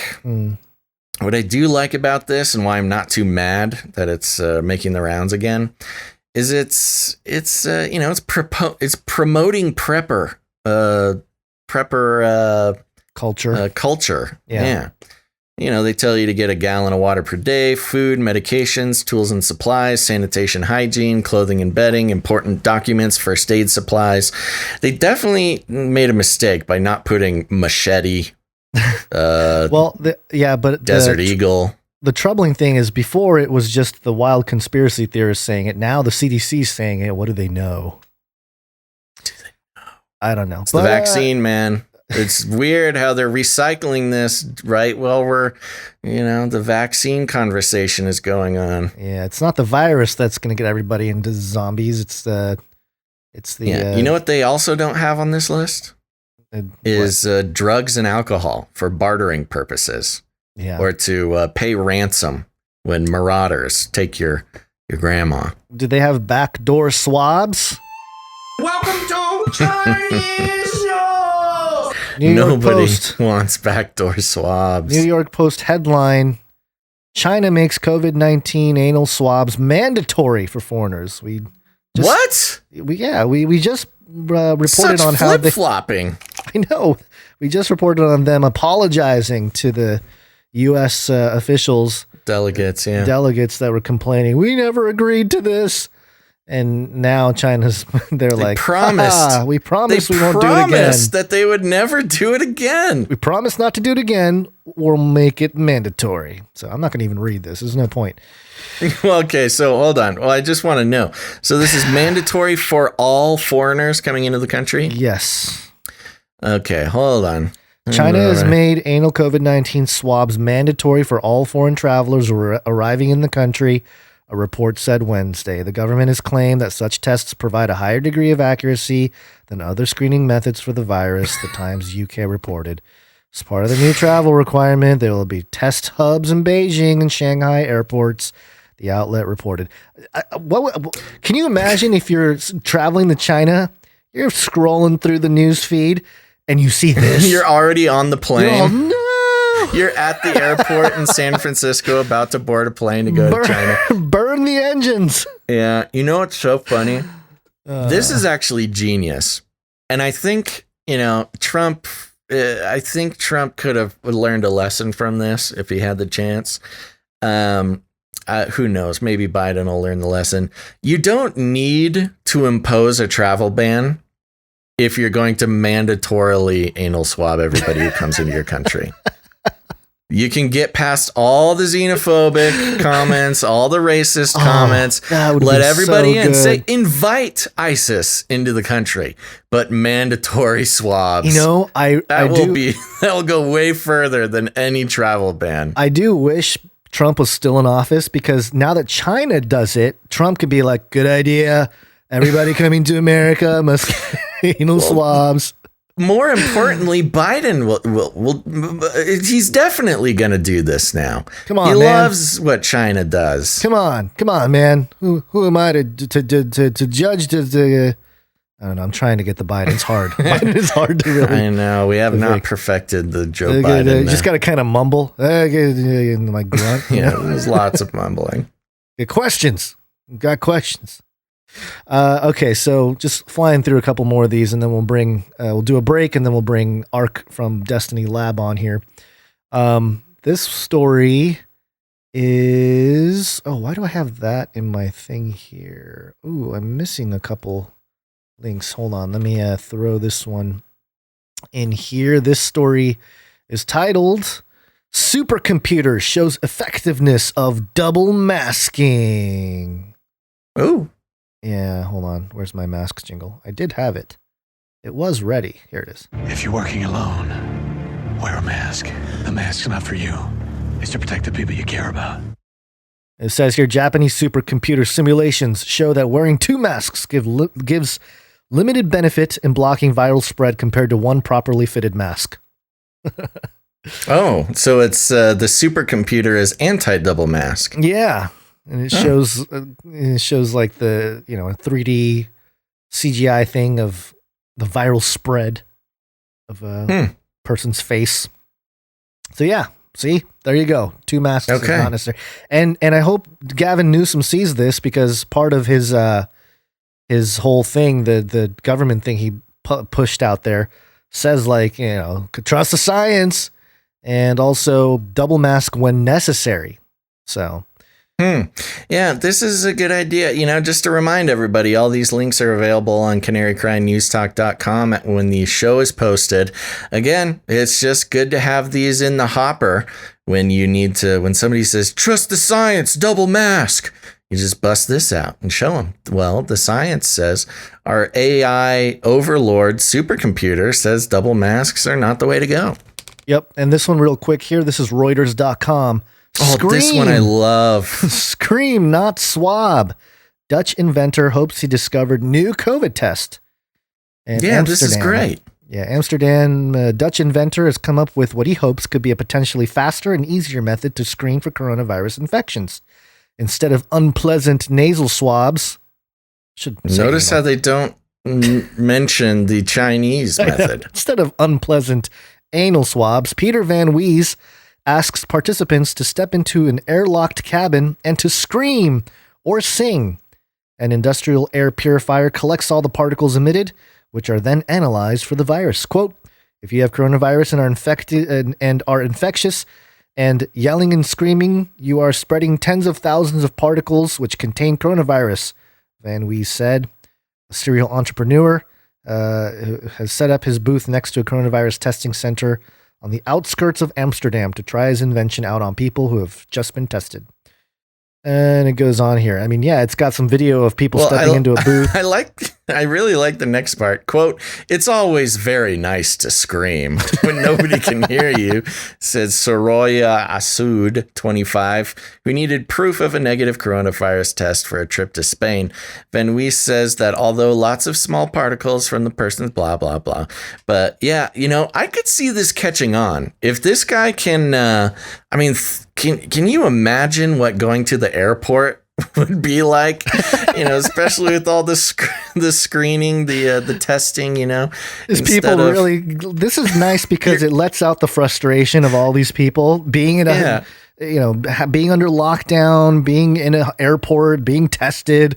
There is nothing I would love more than to go through TSA, take off my shoes, go through the thing, search my bag, and at the very end of TSA, step into this booth and just scream about it. It would be an eerie, it'd sound like a slaughterhouse. You're standing in line at TSA and you just, every 30 seconds. I'm sure the singers would show off, Yeah, then you'd occasionally get a opera singer or somebody who would, yeah. All right, so that's funny. That's fun. And this could catch on. I might support this. And then one more, I'll just read the headline, Reuters.com. When will it end? How a changing virus is reshaping scientists' view on COVID-19. They're basically saying that, it's changing. It's changing, even though everyone's getting the vaccines. Now that it's changing, be careful. More people going to die. Lots of people going to die. Be scared. That's the message. Yep. Okay. Yep. There you go. Message received. Yeah. All right. Well, let's take a quick little break. Thanks, some producers. It's break time.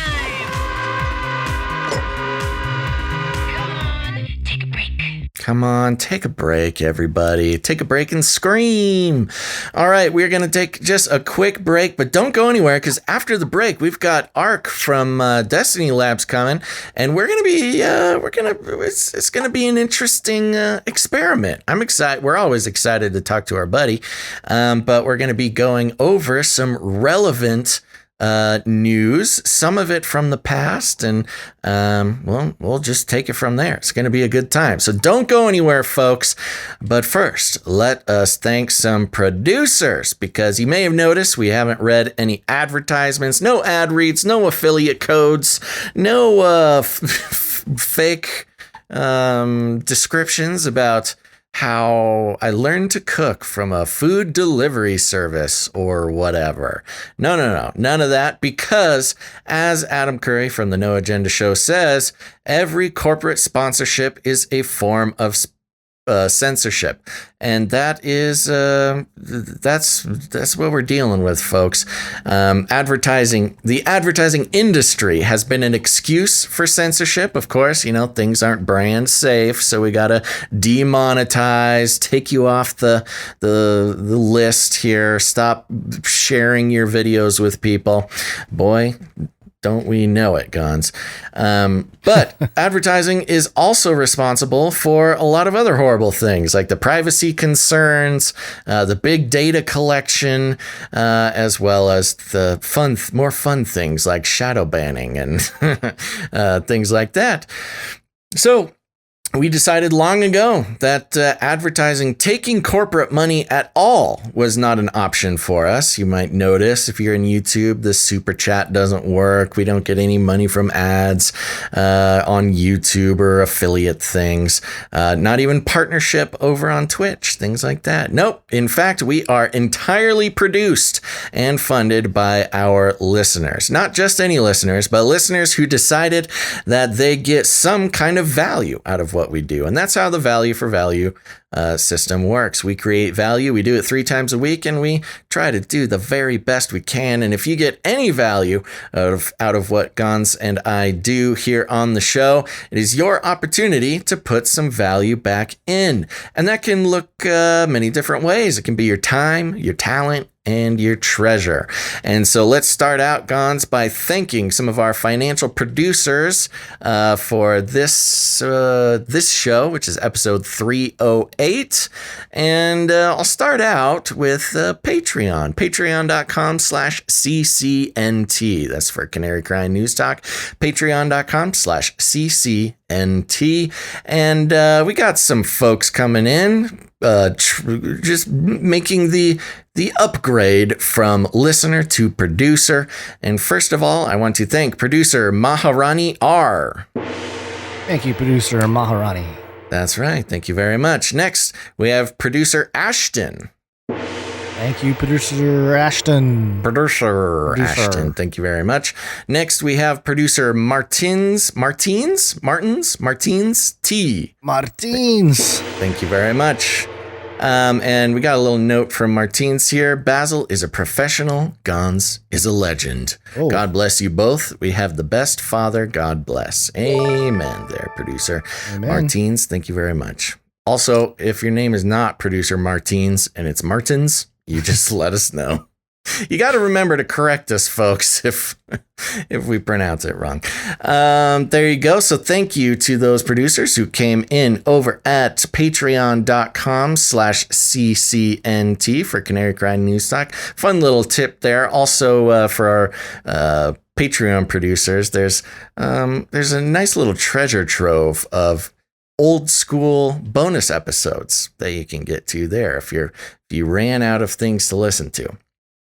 Next we have, if you don't like Patreon, that's okay. A lot of people don't like Patreon, but we support you anyways by making available to you canarycryradio.com/support. canarycryradio.com/support. That's right. canarycryradio.com/support has plenty of other options to become a producer there. We've got monthly producership options, and we thank all of our monthly producers for helping to lay down a foundation for the show.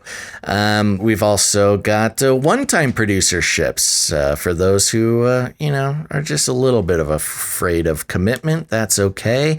But you can come in with a producership in any amount for an individual episode.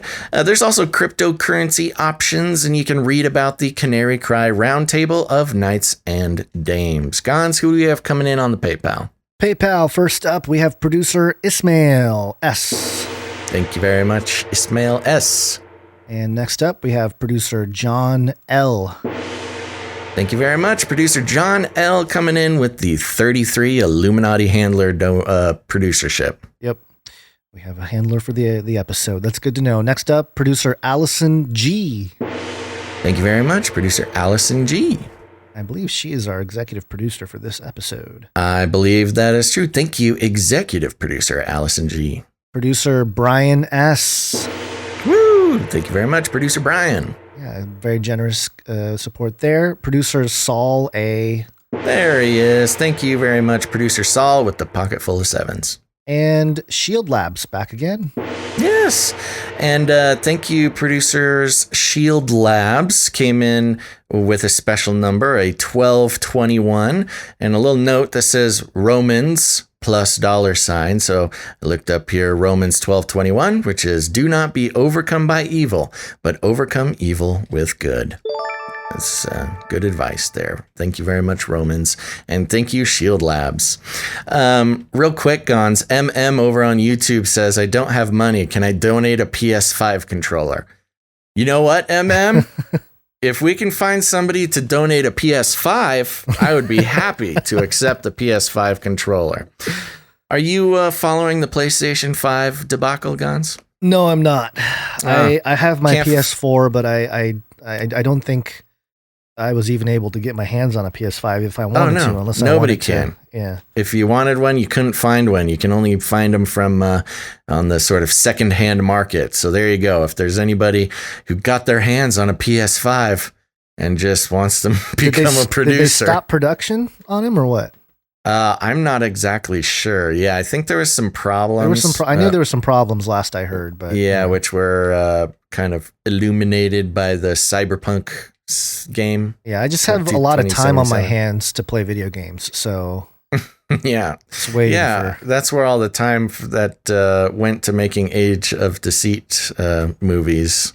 Went to. The reason why it hasn't happened sooner is because all of my time is 2 children and spend 3. all your time.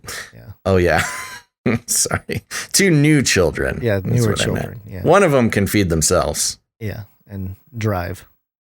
Yeah. Okay, and so work. And work, yeah.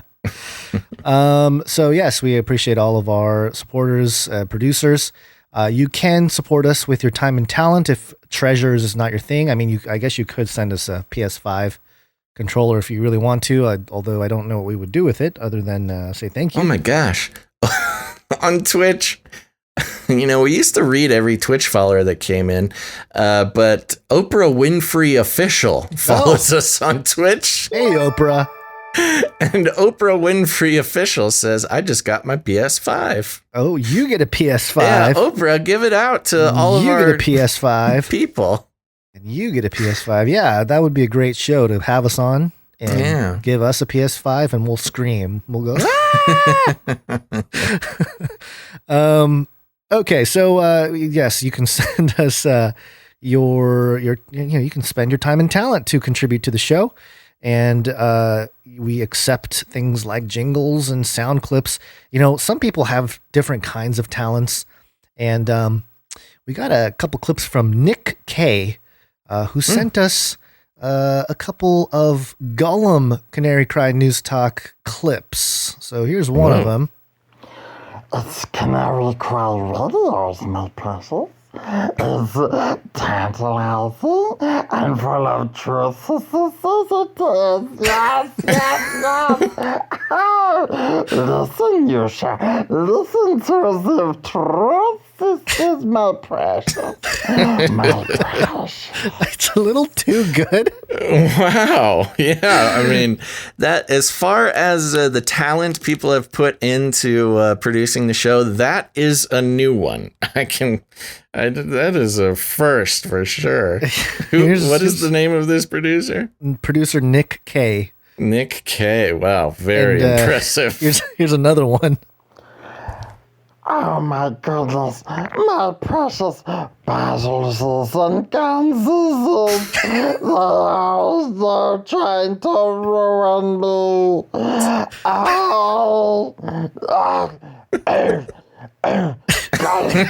They do not care about Flipsies. Flipsies, my precious hamburgers.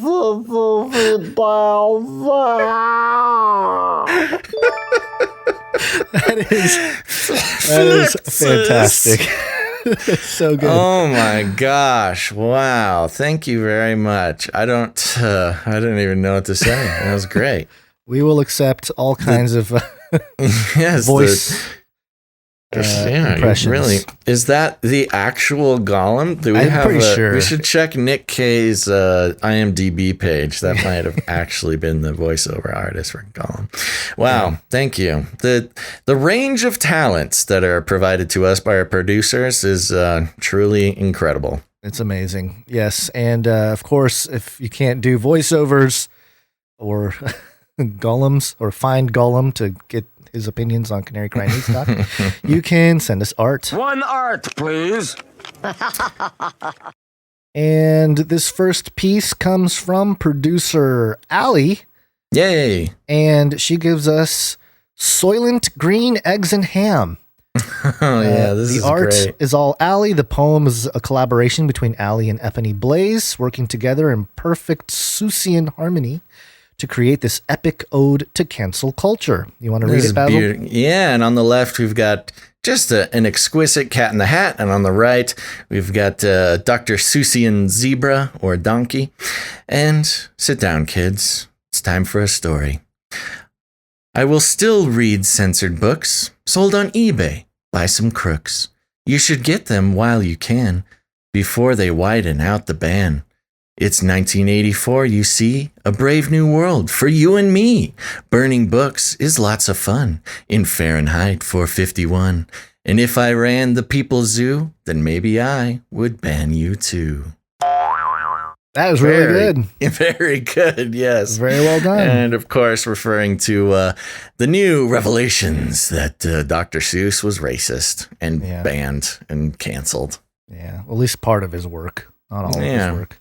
Very good, producer Allie and Ebony Blaze. Yes, thank you very much. Very, very apropos to the topics we cover. Next up, we have one from producer Mike B.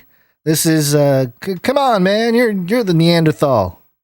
You're the Neanderthal. This is in reference to Biden calling Mayor Abbott of Texas a Neanderthal for opening up Governor Texas. Abbott. Or Governor Abbott, I'm sorry. Governor. He called him a Neanderthal? Oh, you didn't see this? No. Oh, you missed it. I missed it. Hey, we're not going to do the Neanderthal thing there in Texas. That's really? Yeah, let me see if I can find it real quick. That's got to be racist by somebody's count, right? Yeah, all the Neanderthals are like, ugh, yeah, ugh. you can't discriminate against Neanderthals. Yeah, they're going to come back and with all the genetic stuff they're doing, they're going to resurrect him. Apparently, a number of I think it's like 2% of humans have Neanderthal DNA or something. Oh yeah, you can do you give your DNA up to the thing, and they'll give your DNA to the AI gods. There was some news about that we did not cover. Some company. We'll have to bring it next time. But 23andMe got bought up by somebody. Oh, they did. Yeah, so 23andMe got bought, which was always the concern that, maybe they promised not to do anything with your DNA, which is false. They ended up selling it. Yeah. But now the new company, the EULAs are basically void now. They can decide to do whatever they want with the genomics. Let me see this real quick. Texas, I think it's a big mistake. Look, I hope everybody's realized by now, these masks make a difference. We are on the cusp of being able to fundamentally change the nature of this disease because of the way in which we're able to get vaccines in people's arms. We've been able to move that all the way up to the end of May to have enough for every American, to get every adult American to get a shot. And the last thing we need is the Neanderthal thinking that in the meantime, everything's fine, take off your mask, forget it. It still matters. All right, there you go. Wow. Neanderthal comment. Not only is that like a really insulting thing to do, it reminds me of the debate with Trump where, Trump was loud and annoying, but Biden he just resorted to name calling right off the bat. What was it? I don't know. He told him to shut up. He called him a clown. A clown. That's right. Yeah. Hey, look at this clown. Yeah, but the part at the beginning where Biden is saying, I can't even remember it. Can you play the first part of that again? Sorry. It was just wild. It's a big mistake. Look, I hope everybody's realized by now, these masks make a difference. We are on the cusp of being able to fundamentally change the nature of this disease because of the way in which we are on the cusp of being able to fundamentally change the nature of the disease. It doesn't make any sense. This guy doesn't know what he's talking about. He's literally just rambling, just talking and hoping that he fills the silence with something intelligible. Look, he does that a lot too. Look, look. Which is just a vocal pause. It's because he doesn't know what he's going to say. So yeah, Biden Neanderthal, very good. Thank you, producer Mike B. Next up, we have one from producer Teresa.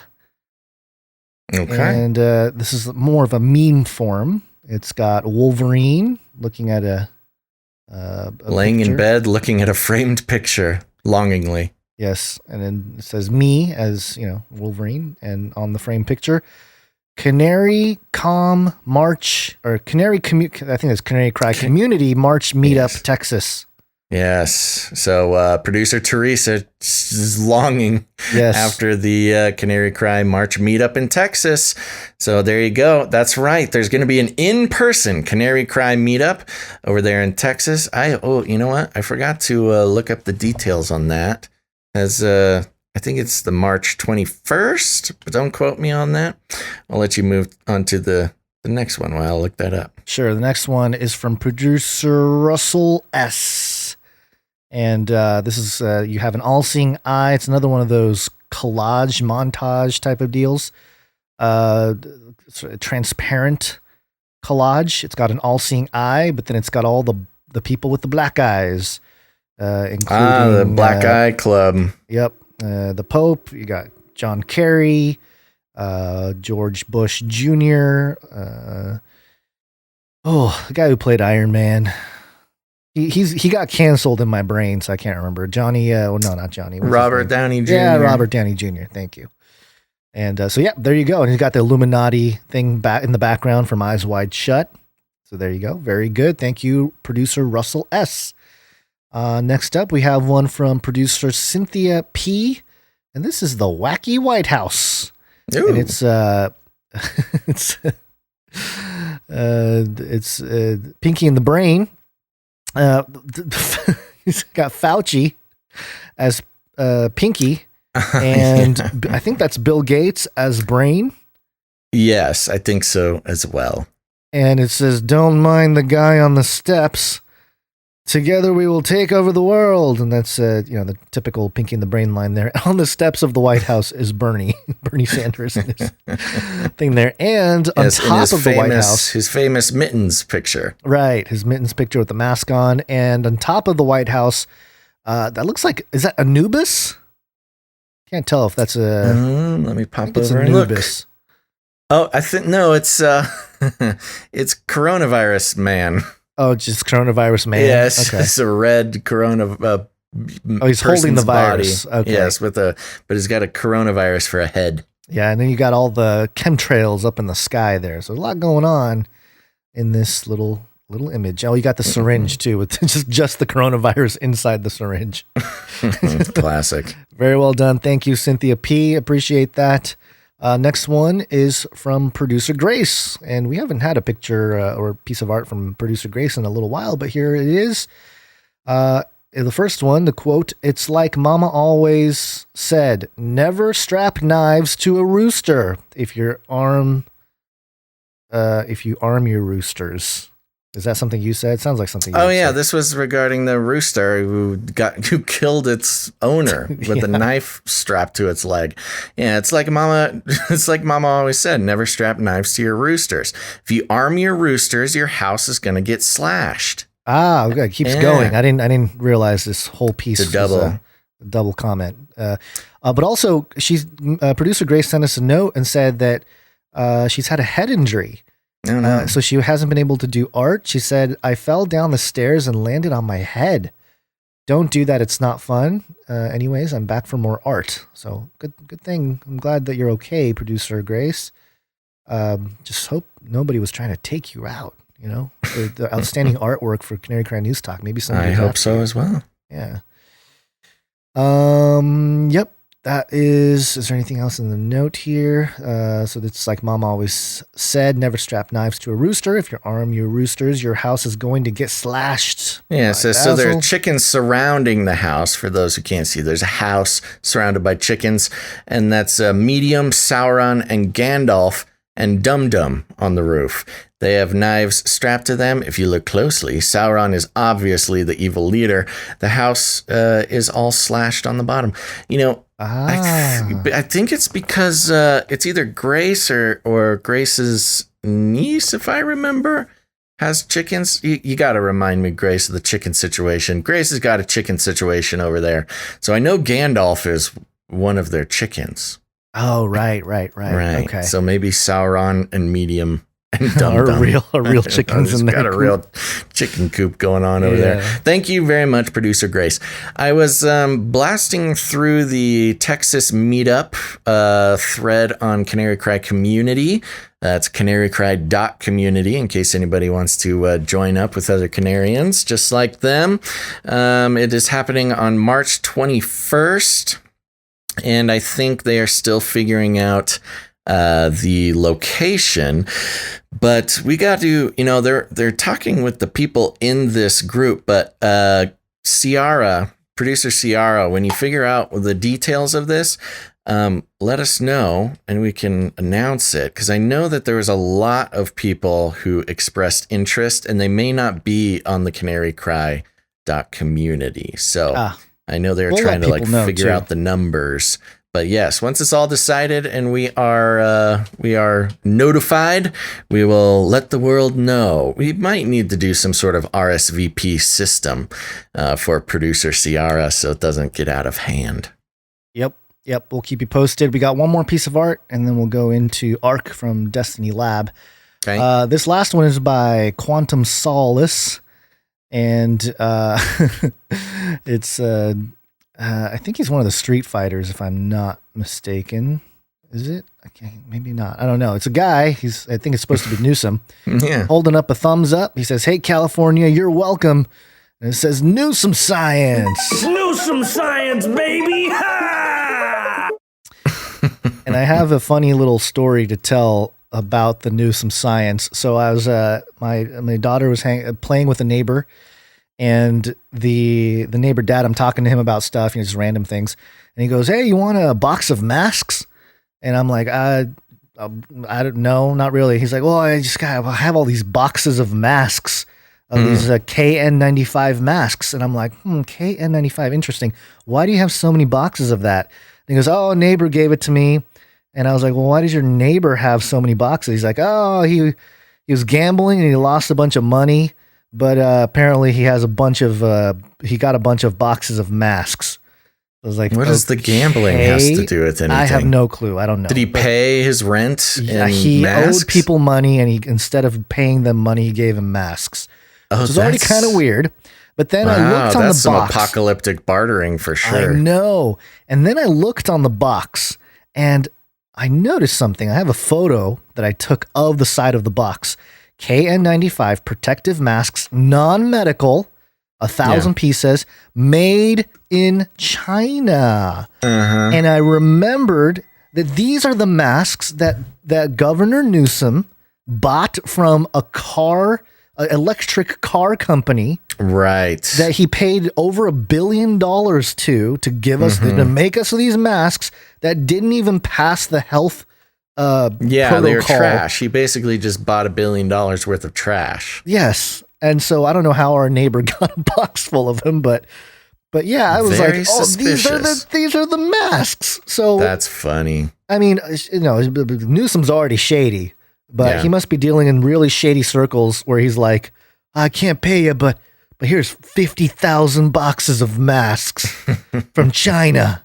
Yeah, maybe that's how the Postal Service is getting paid in California now. Yeah, it's possible. But yeah, I was very surprised. I was like, "Oh, there it is. Those are the actual," and I know specifically because not only does it say it's from China, but it's the KN95 masks. Right. That you can look up. So, yep, there's some Newsom science right in my backyard. Wow. Yeah. Jonathan on YouTube said that last piece of art, he suspects it was Ryu. Oh, Ryu. Okay. Perhaps. Interesting. Maybe. And, we're talking about the Canary Cry meetup. I believe, don't quote me, we'll be giving out the rest of the details. I believe they are meeting somewhere around Houston. Yeah. Texas is a big state. Is that right? I don't know. Texas is a big state, so I know. I don't want to give any false information, but I also want to equip people to show up. So there you go. Don't quote me on that, but we'll give out more details. And I need permission to do that as well. Sure. So and, just a quick thank you to Jade Bouncerson for the continued work on the timestamps. And I still need to read that email that that they sent to me about how to get more people involved in getting that done. Maybe live too. That might help if we do that live. Oh, Ciara in the chat is saying Dallas. So Dallas. Okay. It's going to be in the Dallas area. Yeah. So there you go. Anybody who's near Dallas, you should go on canarycry.community and find the Texas meetup thread and see what's going on. I do see people in the YouTube chat talking, naming their area and wanting to do a meetup there. Tri-State. Is that the New York area? Or is Tri-State just anywhere? I thought Tri-State was New York. I thought so at least too. New York area. Like New York, Pennsylvania. I don't know. We're bad at geography. I can name all the states and their capitals. We Louisiana, know. Indianapolis, Indiana, and Columbus is the capital of. I can sing Pinky and the Brain. Oh, okay. But where was I going with this? Oh, I was saying, we should maybe, I don't know, meetup.com. I don't know how much I like it. And I think you have to pay for it at a certain point. But I was thinking we probably should consider or explore putting together some sort of website or service where Canarians can put together meetups a little bit easier than just chatting in the YouTube chat. Yeah. Okay. All right. I see Ark in the thing here. I'm going to add him in a moment. Are you ready to come back? Oh, yeah. I think I am ready to wake up, you mean? Yeah. Let's do it. Yes, it's wake up time. Hey, yo, wake up. All right. So let me work on adding Ark to the conversation as I try to kill time. Sounds good. That's fine. I'm happy to kill time. Everybody knows that good old Basil loves to kill time, especially when we are coming out of the break. And here's the thing, folks. When we take a break, it is a moment to catch a breather, but it's also a moment to connect the technical wires in order to introduce our very good friend, Ark from Destiny Lab. How you doing, buddy? What's up, fellas? Thanks for having me again. Yeah, you bet. I know it's been a while, but we had I gotta say, Gon's excellent job on the technical connections here. Yeah, I'm trying to get the visuals to work, so give me a moment, and that'll we'll keep working on it. But we're excited to have you here, buddy. And, this is going to be a little bit of a switcheroo for us, but this will be fun. I know that many people in our chat watching the live show today are big fans of yours, big fans of Destiny Labs. And maybe for those who have never heard of you before, maybe you can start by giving us a little rundown before we get into the real meaty stuff. Let us know who you are, what you guys do, and what's the deal, man? What's the deal? Yeah. Well, we've been making music since the mid-'90s, and it's all kind of based on my own journey I grew up Christian, but then I kind of went off on my prodigal son journey in my mid-20s, kind of got deceived by the alien deception and evolution, all that kind of nonsense, and then started studying it back in my roots from a biblical perspective because my brother started asking me some hard questions and introduced me to people like Chuck Missler and Kent Hovind and some of these guys. I started listening to them on cassette tape back in the mid-'90s and VHS, and really blew me away, opened my eyes to all these things. And I decided, and I'd been making hip hop music for fun with lots of friends, and I'd also been into the paranormal, all this kind of strange, bizarre stuff all my life. I'm a special effects makeup artist and sculptor, so I am still kind of weird and into off the wall stuff, but I do it all from a Christian Bible-based perspective. So I thought, and what better way to spread the gospel and also talk about all these deceptions, but hip hop music, right? So I started making underground hip hop music in the late 90s, and in 2004 officially formed Destiny Lab. And we just came out with our fourth album here recently in October called Shift Your Paradigm, which has been doing really well. And you guys have been blessed me enough to be on Age of Deceit documentaries showcasing some of my music, like Robophobia on Age of Deceit 3 and The Remnant, which have introduced a lot of people to my music. So that's always been greatly appreciated. Yeah, absolutely, Ben. And I got to say, I'm always happy to hear when, somebody finds your stuff through our work. But I'm even more excited when people find our show and they're like, oh, I heard you had the Destiny Lab boys on. I just got to check out your show. It's a nice feeling, when we get that nice little crossover. So cool, man. I love it. Yeah, For and sure, you were sure, man. you were on, I think, episode 140 of Canary Cry Radio. So if anybody wants to go check that out, I think I don't know, when was that? It seems like 140. It's been a while. We're on episode 150 something on Canary Cry Radio, so we should be. It should have been more recent, but I think it was years ago. Yeah, well, I would recommend, just a reminder for those who might need a reminder, Canary Cry Radio is a different show from Canary Cry News Talk. You're listening to Canary Cry News Talk. Canary Cry Radio is our interview style show.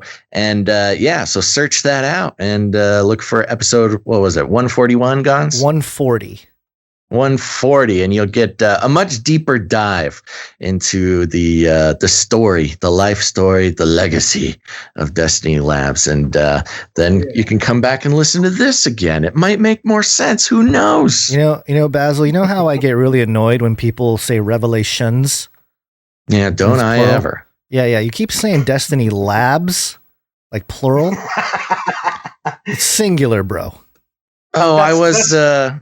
People do that all the time because of, what's the Destiny group? Labs? Or no, not Destiny's Child. Destiny's Child, yeah. Destiny's Child. You either say Destiny's Lab or Destiny Labs. So, yeah. I didn't even notice. I said Destiny.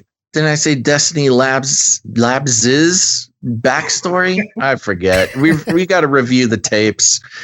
So anyways, this is Ark from Destiny's Child, and we're happy to have you here, man. It's really great. You're a big part of my teen years. You're coming of age. No doubt. All right. So what are we getting into, Gons? First off, let's briefly mention, so you said you have a new album. Let's mention that real quick, and then we have some stories that you sent that, because it is news talk, technically, we do want to review some stories that you sent, which look very, very interesting, and it's really reaching into history. But what's the latest album here? Yeah, the latest album is Shift Your Paradigm. Came out in October here just recently, so we've got a deal right now. If you order all 4 of our albums, we're going to throw in a free sticker for you. So if you go and mention this, that you heard us on Canary Cry, we'll throw in a free sticker. Also throw in a free download, our concocted collabos, which is 30 additional songs just with me and other artists. So that's a total of 100 songs in total, and that sticker thrown in. So I'll hook you listeners up. If you want to do that, go to destinylab.com. And then I also podcast with my brother called Digging for the Truth with Ark and Neo. So if anybody wants to check that out, that's kind of where I've got some of these articles. We have done some podcasts about old newspaper stories, and originally more talking about like the Nephilim and giants and all the old newspaper stories we found on giants. And so we started a Facebook page called Old Newspaper Stories. It's a Facebook group that you can join if you look that up. And all these articles we found. Well, then I started digging into some other unusual topics. So yeah, we'll get into those things. I figured it might be pretty interesting for your listeners to hear some of these things that I found. Yeah. So this, the first one you sent us, and these look like they're very old. This one's from September 6th, 1914. And the headline is a food that does away with youth. Remarkable discoveries about a glands in the brain that may enable science rapidly to turn children into men, chicks into chickens, calves into cows, and sate war's appetite for meat and men. You know, I thought dailymail.co.uk was the king of like long headlines, but this sub-headline, they've been doing it for a while apparently. What's this all about here? So can people see this at all or not? Yeah, they can see the headline, and I can kind of move it around if you wanted to. Okay, so you see there's a picture of people kind of marching into Molech's mouth there as well. But what's fascinating about this, you know, there's the whole recent thing, there's all this recent thing of hipsters into the pineal gland, awakening their pineal gland, cleansing their pineal gland, opening their third eye, all this stuff, you know. This has been going on for a long, long time. It's nothing new. Like I said, nothing's new under the sun. Yeah. But what's fascinating, you know, I'm not sure if you're aware that the bones, the skull and bones, have a actual sacred rite of eating a pineal gland, supposedly, and they call it the obscene rite. And so it's kind of weird that kind of blends into this. But what they're saying here in this article is literally that they're feeding ground up pineal glands of baby animals. So if you had a baby rabbit, for instance, they would kill a bunch of baby rabbits, dissect their brains, extract the pineal glands of these babies until they had a whole bunch of them, and then fed those to other baby rabbits. And they found out when they do this with any animal, not just rabbits, but all kinds of animals they did this with, that they would grow into giants. What? What in the world's going on here? So I don't know if you want to read this article or want me to or whatever, but it's really we can dig into a little bit here. Yeah, I think this is definitely worth looking into. I don't know if I have the right link for that one, Guns. You might need to replace that, but so I can take a look at it. Yeah, let me do that real quick, and then I can read the article here. Oh, sorry. Yeah, you're right. I do have the wrong link. Oh, no, there's some freezing going on. Oh, there you go. It says here, in one of H.G. Wells's imaginative works, The Food of the Gods, he conceived a magic food which made giants of men, animals, and vegetables. Even more remarkable is a scientific discovery just brought to light, the effect of which may be not only to supply food for the warring nations in a manner never before conceived, but may likewise furnish, quote, made to order men to fill up the decimated ranks of the contending armies. Oh, I love how it comes straight at it with the military angle. It kind of reminds me of the Clone Wars and Star Wars, like a army made to order. Yeah, exactly. Yeah, out of children turned into men. Yeah, wow. Soldiers. Yeah, it says here, in a word, this new scientific food eliminates youth, or rather hastens maturity. Food animals born within the past few weeks and which, in the ordinary course of events, would not be available as food for European soldiers for many months to come, may, by the application of the new discovery, be made available within as many weeks. Oh my gosh. Yeah. Well, I love this next part. While children who ordinarily would not be old enough to fight for their country for 10 or 15 years, that's not long enough. 10 or 15 years. Oh, these poor child soldiers. 1 or 2 years old. Yeah. Perhaps be developed so expeditiously that they may take an active part in the war within a year or two if the conflict lasts that long. Oh my gosh, dude, this is crazy. This, you know what's even crazier about this? It reminds me of our show. If Canary Cry News Talk was a show in 1914, we would definitely be reading this article. Yeah, maybe we're not. We're not so cutting edge after all. We're dude. This might have to the party. This might have to become a new segment on the show. This is a great. Dude, this is the tip of the iceberg. I have dozens and dozens and dozens. We want to make like a coffee book or a coffee table book full of these or something like that. Oh, that's a great idea. Awesome. So yeah, anybody want to get in on that and hit me up, Destiny Lab. We might be able to make that happen, man. We could do a team up, get this sucker funded.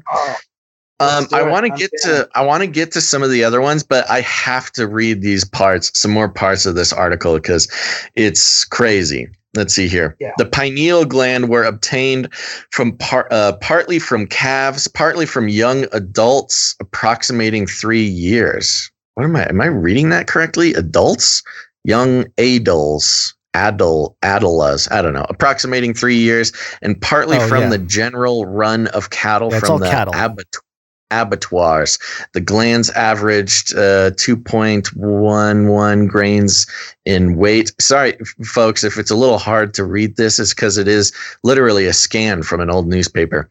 There was a marked difference in size and shape in the many thousands of glands which made up the several pounds, thank you, which were used in the course of the experiments. Oh my gosh, this is too many pineal glands, man. It's so weird. They say it so matter of fact too. They're like, we grinded these pineal glands, and like you mentioned, the illustration is of a bunch of people walking into the jaws of Moloch, and underneath that, the caption, much like if we were on Instagram or something, the caption for this illustration is "Victims of Moloch into the open and fiery jaws of a monster representing war. Millions of submissive slaves are meekly advancing, accompanied by ignorant multitudes and carrying the product of their labor." Wow. And I mean, in a sense, this is supposed to be representing, I think, the grown army, the pineal gland army that has been risen up just to be sent into the jaws of war.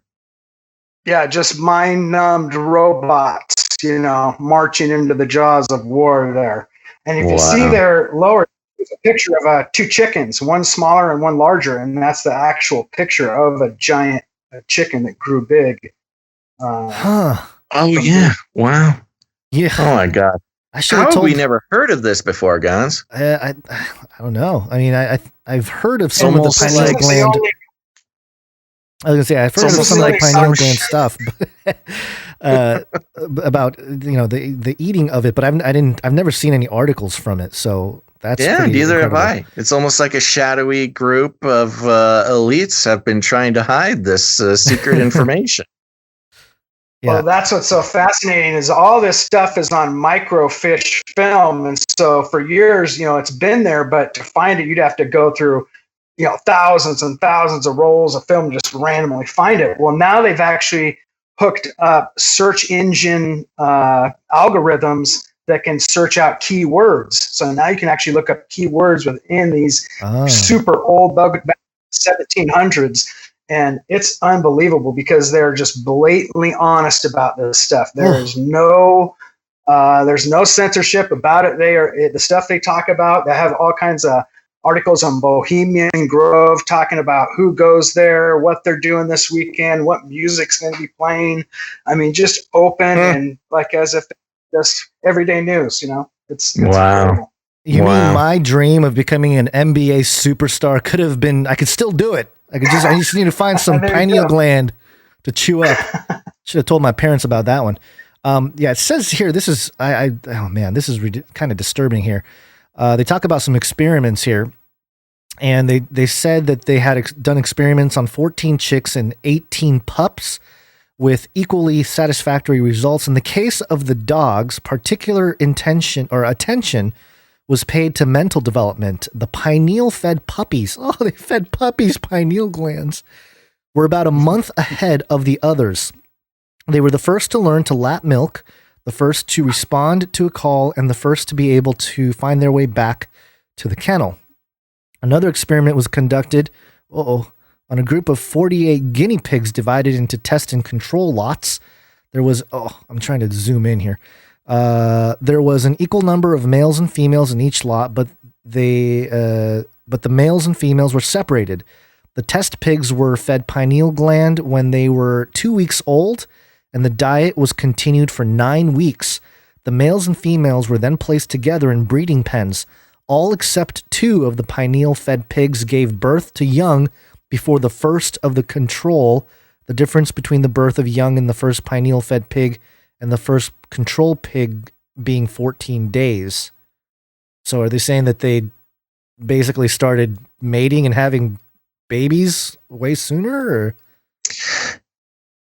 It's so interesting that kind of connects with this. I was just looking at the growth rate of human beings in the first part of the 20th century, which is just about when this article is written. And it says, in general, the average height of both men and women from the beginning of the 20th century to about the mid 20th century grew. The exact numbers were like in the beginning of the 20th century, about 5% of the population were 6 feet and over. And by the middle of the 20th century, it was up like 25%. So the average height of human beings skyrocketed over just a course of like 40 years. And it lines up right with this pineal gland chomping experiment. So this is a little concerning to me. But this is really good to know too, because, Basil, you're into your alpha brain stuff. When they start promoting the pineal gland, the grind up to pineal gland in your alpha brain or whatever. Oh gosh. We'll know we'll know what they're up to. People are going to have like ginormous heads. If you look at one of the other articles I sent you, the title of the article is "Backward Children Are Helped by Medical Use of Pineal Gland Extract." I was just looking at this one. Comparing these children to the Cyclops, which then follows into my other article I sent, which will put the nail in the coffin. But yeah, if you look at that one, it talks about how they started doing this on actual humans. Yeah. Okay. Yeah, let's see here. This is to make retarded or mentally challenged children smarter. Yeah, this is from September 22nd of 1915. Backward children. Wow, what a way to put that. What a way to state that. A little different. PC back then. Developmentally challenged, backward children are helped by medicinal use of pineal gland extract. Oh my gosh, you're right. They did do it in humans. Situated as if it were the third eye of a cyclops in the forepart of the gray matter and connected by 2 little strands to the so-called optic thalamic of the brain is a tiny hollow globule, the pineal gland, about the size of a pea, of a pale yellowish hue. This is the little gland once thought by Descartes and other philosophers. Descartes, to be the seat of the soul. Modern science has regarded the pineal body as the remnant of an undeveloped third eye. Physiologists, however, have rather discredited the doctrines of evolution and by experiment have shown that the strange little gland exerts a marked influence over all the other tissues of the human skeleton, particularly mental and sexual growth. Oh gosh, we don't need to get into both of those here, guys. Dr. Carrie Pratt McCord of Detroit has just undertaken a series of experiments with small animals, which indicate beyond cavil, that pineal gland substance from cattle, given the food causes precocious development of younger animals, chickens, puppies, calves, and guinea pigs. That's the one we just read. And then it goes into experiments on young. Pineal gland substance, however, taken from calves and young animals yielded at once very important results. The young creatures fed with young glands grew and matured rapidly and acquired the full weight and sexual development of adults in a few weeks' time. Strange to say, the instant the young guinea pigs or other animals became thus full grown and parental, the pineal gland lost its effects. Although, for Dr. McCord tried hard, he could not produce giants or other extraordinary features. The extract from the pineal gland seems potent only to produce precocity, and full development in a short space of time. Let's see here. Ooh. Wow, they really jumped into this whole thing. Let me just keep going. Besides feeding the gland, and in order to escape the action of the, peptogen and other enzymes of the stomach and liver, hypodermic injections of pineal gland from lambs were administered to 48 animals, and there was no great advantage manifest in this method over mouth feeding. Hence, the pineal gland may be given as a medicine in the food. Offspring more robust. Mother animals fed young pineal glands gave birth to their offspring earlier than those not so fed. Moreover, the mothers thus fed with the pineal glands of calves brought forth offspring 1/3 larger than the others. The father animals were equally large, robust, and fully developed when so fed. Indeed, the power of the pineal gland in augmenting vitality, weight, mental alertness, and vigor was about equally great for both male and female animals. The animals experimentally investigated gave seemingly complete evidence to show that pineal gland may be advantageously used upon children when for their ages they are sexually, physically, or mentally below par. It remains to be seen whether equally important uses can be found medicinally among human creatures for pineal gland. The dry extract has already been used for backward children with occasional success. Wow, yeah, there it is. These experiments would seem to point to that practice and method as correct. Holy moly. Yeah, and it's well known that the interior walls of the pineal gland do have rods and cones, much like our eyes do. So that's partly why people have thought that it's, a devolved third eye or whatever. But it's interesting how we don't hear about this anymore. I mean, this is it makes me wonder if the ingredient of pineal gland has gone under another name, like maybe it has some more sciencey name and appears in products. Or maybe they've been able to reproduce the extract in some way and then copyright it, like a synthetic form. Yeah. So they can patent it. Yeah, that's really interesting. Yeah, I will say, if you run in the New Age circles, a lot of New Agers do still talk about the pineal gland, but they're all about accessing it, right? Like reaccessing it and decalcifying it and a lot of those kinds of things. So I'll ask you this, Ark, what do you think about that? I mean, is there something to what those New Agers are saying in terms of decalcifying your pineal gland to access the third eye and become more awake and attuned to the universe and all that kind of stuff that they talk about? Oh, I got a lot of questions. It's like, how do you know if your pineal gland is calcified to begin with or uncalcified once you're finished? Where you have access to see your pineal gland? How do you know that your pineal gland needs anything or is open? For instance, I opened my pineal gland finally, or my third eye. How do you know? I mean, you have some sort of proof of that. Or when they say the pineal gland looks like the eye of Isis or something like that. Eye of Horus, when you slice it sideways. Eye of Horus.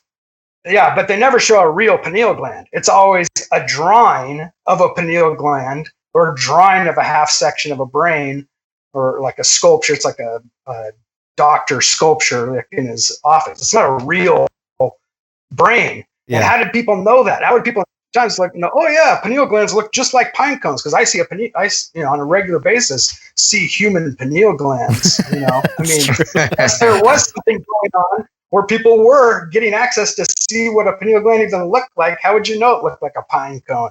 When it was needed open, all these different things. It just seems very strange. I think it all has to come from some sort of channeled information, in my opinion. Which, if you go back far enough, all the exceptions, one form or another, come from channeled information. And if they can find different channelers that agree on it, then hooray! It must be true. But right. there are all these over. One of the other articles I sent you was from it was from a guy who claims that he ran across a group of learned men that were like a secret society that had something called philosopher's snuff. And with this philosopher's snuff was a very, very common thing. Everybody had these snuff containers and would take snuff. Well, this philosopher's snuff would allow you to exit your body and enter the pineal gland of any person that you so choose. And so you could have these out-of-body experiences, and that this group of secret society men were doing this. And it goes into kind of talking about that. Yeah, one of the articles I sent you. Yeah, I got this. Is this A Reverie? Yeah, A Reverie, yes. Page 58. Yeah. It reads kind of like a story. What is this from? Those F's are pronounced as S's. It's in some old timey language here. If we want to try to make it through here. 1700s. Yeah, 1776 is what it says. Miscellaneous essays and occasional writings of Francis Hopkinson, Volume 1, I believe, Philadelphia. And do you want to try, Basil, since you're better at the accents? I've been doing a little bit of I've been warming up on it for a second here. I accidentally opened the 35th number of The Guardian, wherein a correspondent informs the author that some learned men having determined the pineal gland to be chief seat of the soul's residence. Sorry. All the S's are F's in this, so it takes a second. Residence. He had procured from a great philosopher a box of snuff, which had this remarkable property that a pinch of it, duly administered, would so affect his pineal gland as to enable his soul to leave her residence for a while and enter that of any other person. Where, wow, even some of the T's are F's. This guy just had a F key stuck on his thing. Where she, in a moment, become acquainted with all the stranger's ideas, knowledge, and pursuits by mere intuition.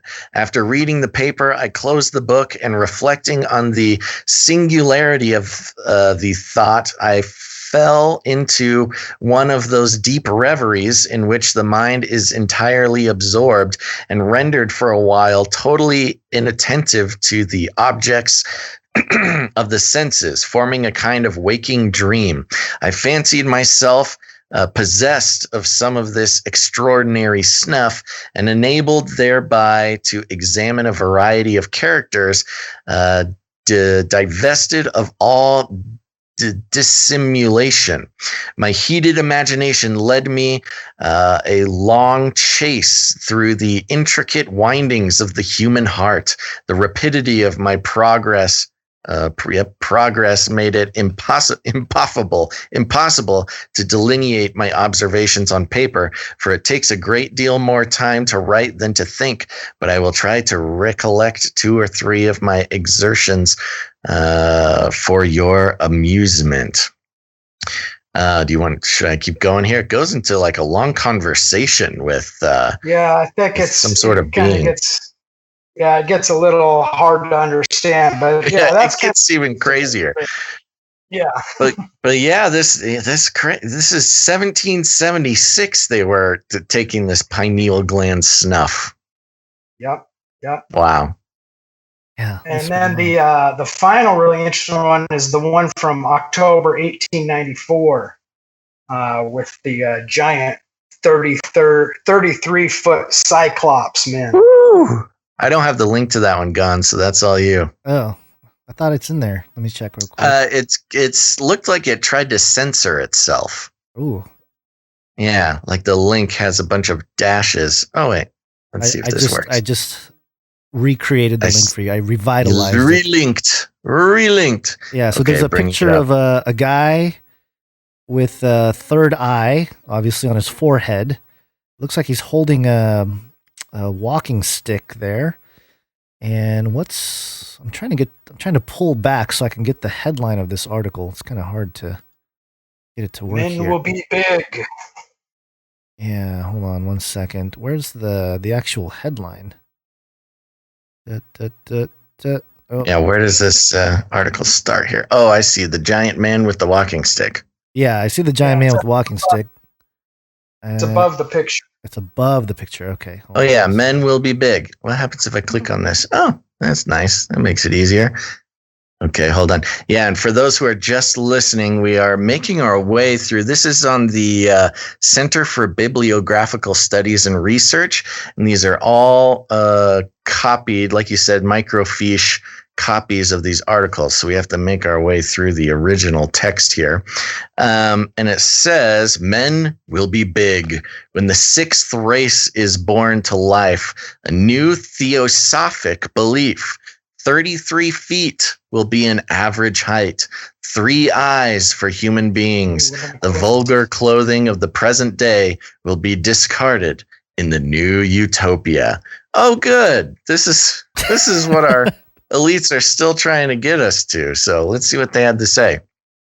Although of but recent development, if not origin, the doctrine of theosophy has become sponsor for some very startling theories and ideas ever since MME. Oh, Madame Blavatsky's Isis Unveiled. And other works produced such a sensation in certain circles, the Belevera in the faith have introduced as they increased in numbers, series after series of new and original planks, as it were, in the platform of their belief. The recent Congress revealed to what depths the Theosophian mind can travel and what revelations of a thrilling character they can bring forth, among other things in which they have...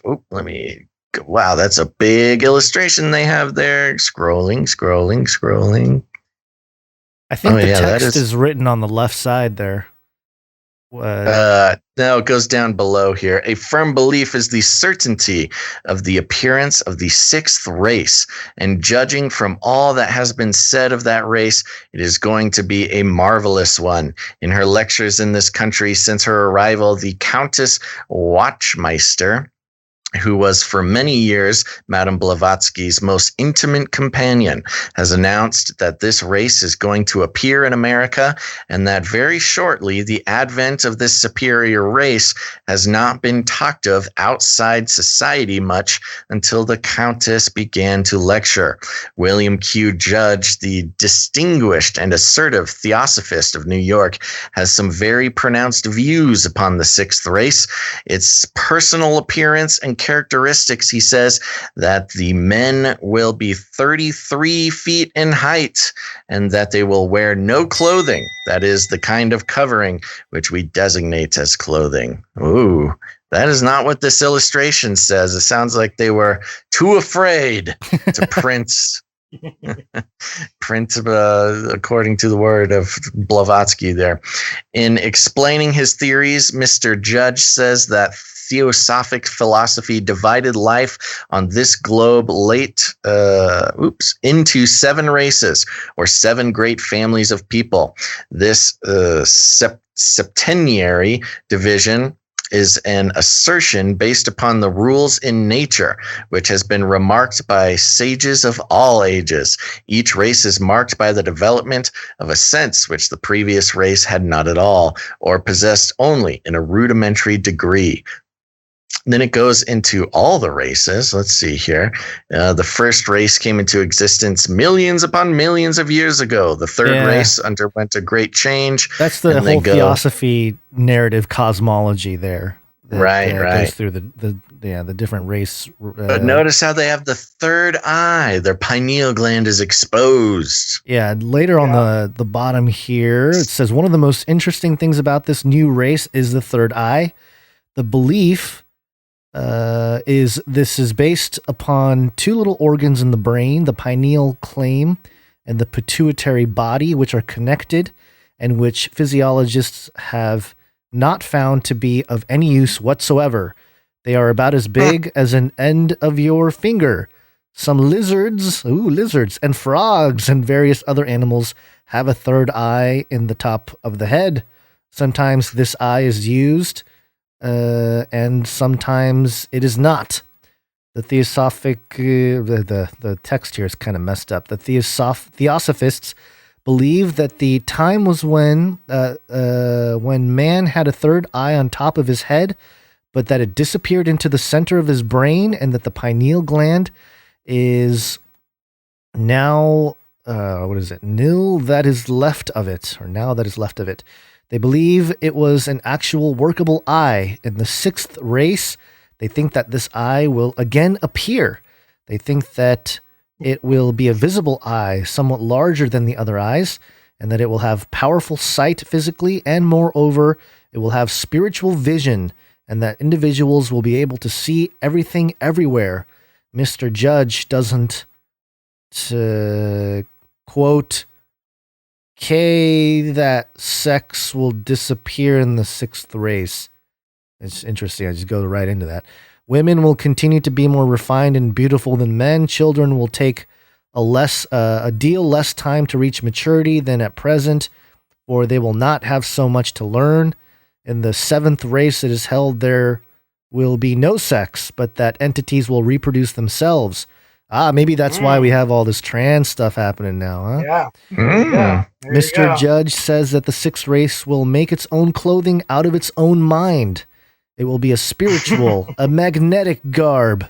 It will have a luminous appearance. Men and women will look as if they were sort of electric light. A color. Ooh, sounds like some beast fashion, Gons. Yeah, it does. The color and brilliancy of this garb will depend upon the individual, his character, and stage development. The lower persons will not be so luminous as the higher, and the prevailing color of the garb of the lower orders will be dull gray.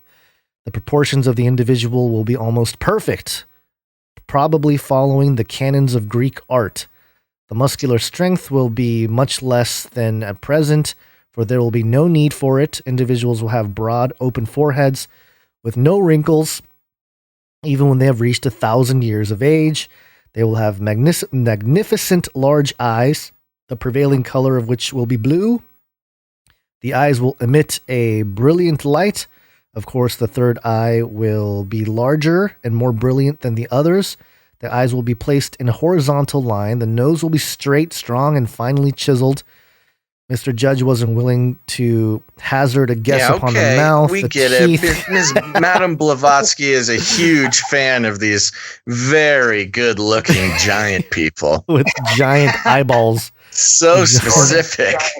Yeah, that's the one thing I've noticed about a lot of Blavatsky writings. It's like, I think she had too much time on her hands. She goes into excruciating detail about a lot of stuff that really doesn't matter too much. But and it's kind of a hypnotic practice too. It is. Yeah. I mean, if you get into detailing every square inch of a 33-foot person, it's kind of reminiscent of like a reverie, like a hypnotic reverie, almost like a what's the word I'm looking for?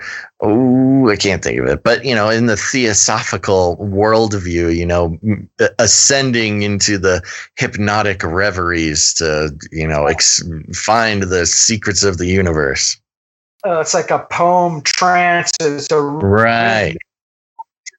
Anything that is repeated and rhythmic, just like, drumming, twirling, all these things, breathing exercises, they can all put people in these hypnotic trances, not just ayahuasca and DMT, but people can do it just through rhythmic practices. And I think Right. that's kind of what that is. Like the whirling dervish. There you go.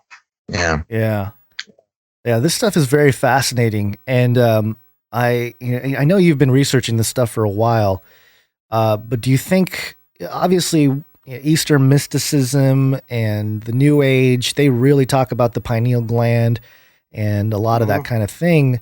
Do you think that the mark of the beast talks about a mark on the forehead?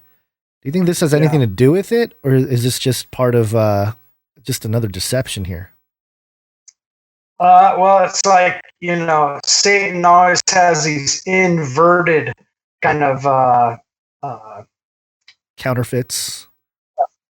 Counterfeits and seeds that he plants and things that repeat through time that you see over and over. It's like the Hindus with their put the dot on their forehead, or Ash Wednesday with the Catholics. There's a lot of like interesting parallels that we see in spiritual realms. That third eye idea goes way back. They found ancient Aryan mummies with a third eye tattoo right on their foreheads as well. They claim that a lot of these original Tibetan or Buddhist ideas actually came from this Aryan race with blue-eyed, blonde and red-haired giant beings. And there's actual, paintings in Buddhist caves and stuff of these people. And they found mummies of like 7-foot giant Aryans in China that have that exact tattoo on their forehead. You can see the mummy. And so it's pretty interesting that there's a lot of overlaps for sure. And it's nothing new. These hipsters that think they discovered something brand new, it's into for a long, long time for whatever reason. So I think, and like I said, I think it comes through channeled information. It comes through the fallen angels. Just somehow it is some sort of truth. There is some sort of relevance to it, and they're inverting it, they're twisting it, they're masquerading it as something else, just like they do with everything. Right. Yeah. And I there was also something I mentioned, I think in Age of Deceit 2, I think in the realm of alchemy, the homunculus, or, in Jewish mysticism, it's the golem.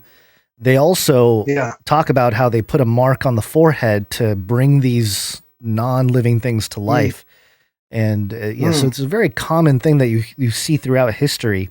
And I'm noticing people in the chat talk about the Neuralink, and that for sure has probably something to do with Elon Musk wanting to connect your pineal gland, or connect all the pineal glands to create one giant pineal hive mind or something.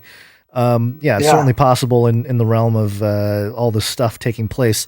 Well, and there was that, this was an early on set of comments about Neuralink and other cybernetic implants, brain implants, is that it would open up human creativity, take the creativity to the next level, make expressing creativity more automatic than it is a tactile skill.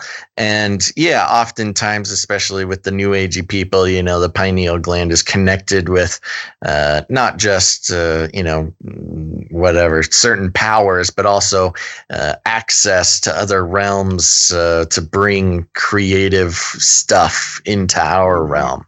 So it's very interesting how just seeing from over 100 years ago, these discussions about the pineal gland and how it's the thing that will expand the regular humans into 6 more races and make them better and better looking and no wrinkles and smooth and so beautiful.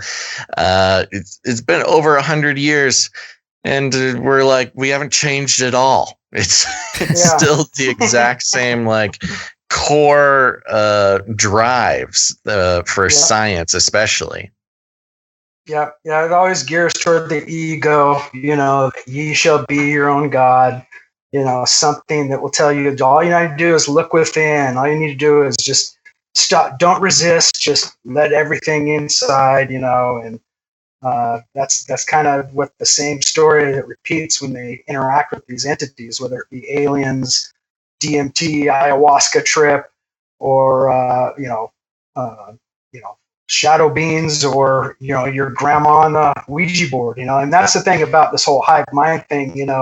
We're able to access what people think they're able to access their grandma or something through a seance or a Ouija board, but they're actually talking to these familiar spirits, So I think what's going to happen is these things are going to take the masquerade to a whole new level and pretend that people are downloading their consciousness. So imagine hooking up a device that claims that it can download someone's consciousness, and then you can ask this machine or black box a question, and it repeats back anything that person kind of would know, just like a familiar spirit does through a Ouija board or a seance, and that this thing would just basically become a hive mind of demonic familiar spirits that are familiar to all those people who went with it through whatever ritual or intent, alchemical process that is allowing them to pretend to upload their mind to this hive mind when it really doesn't have to be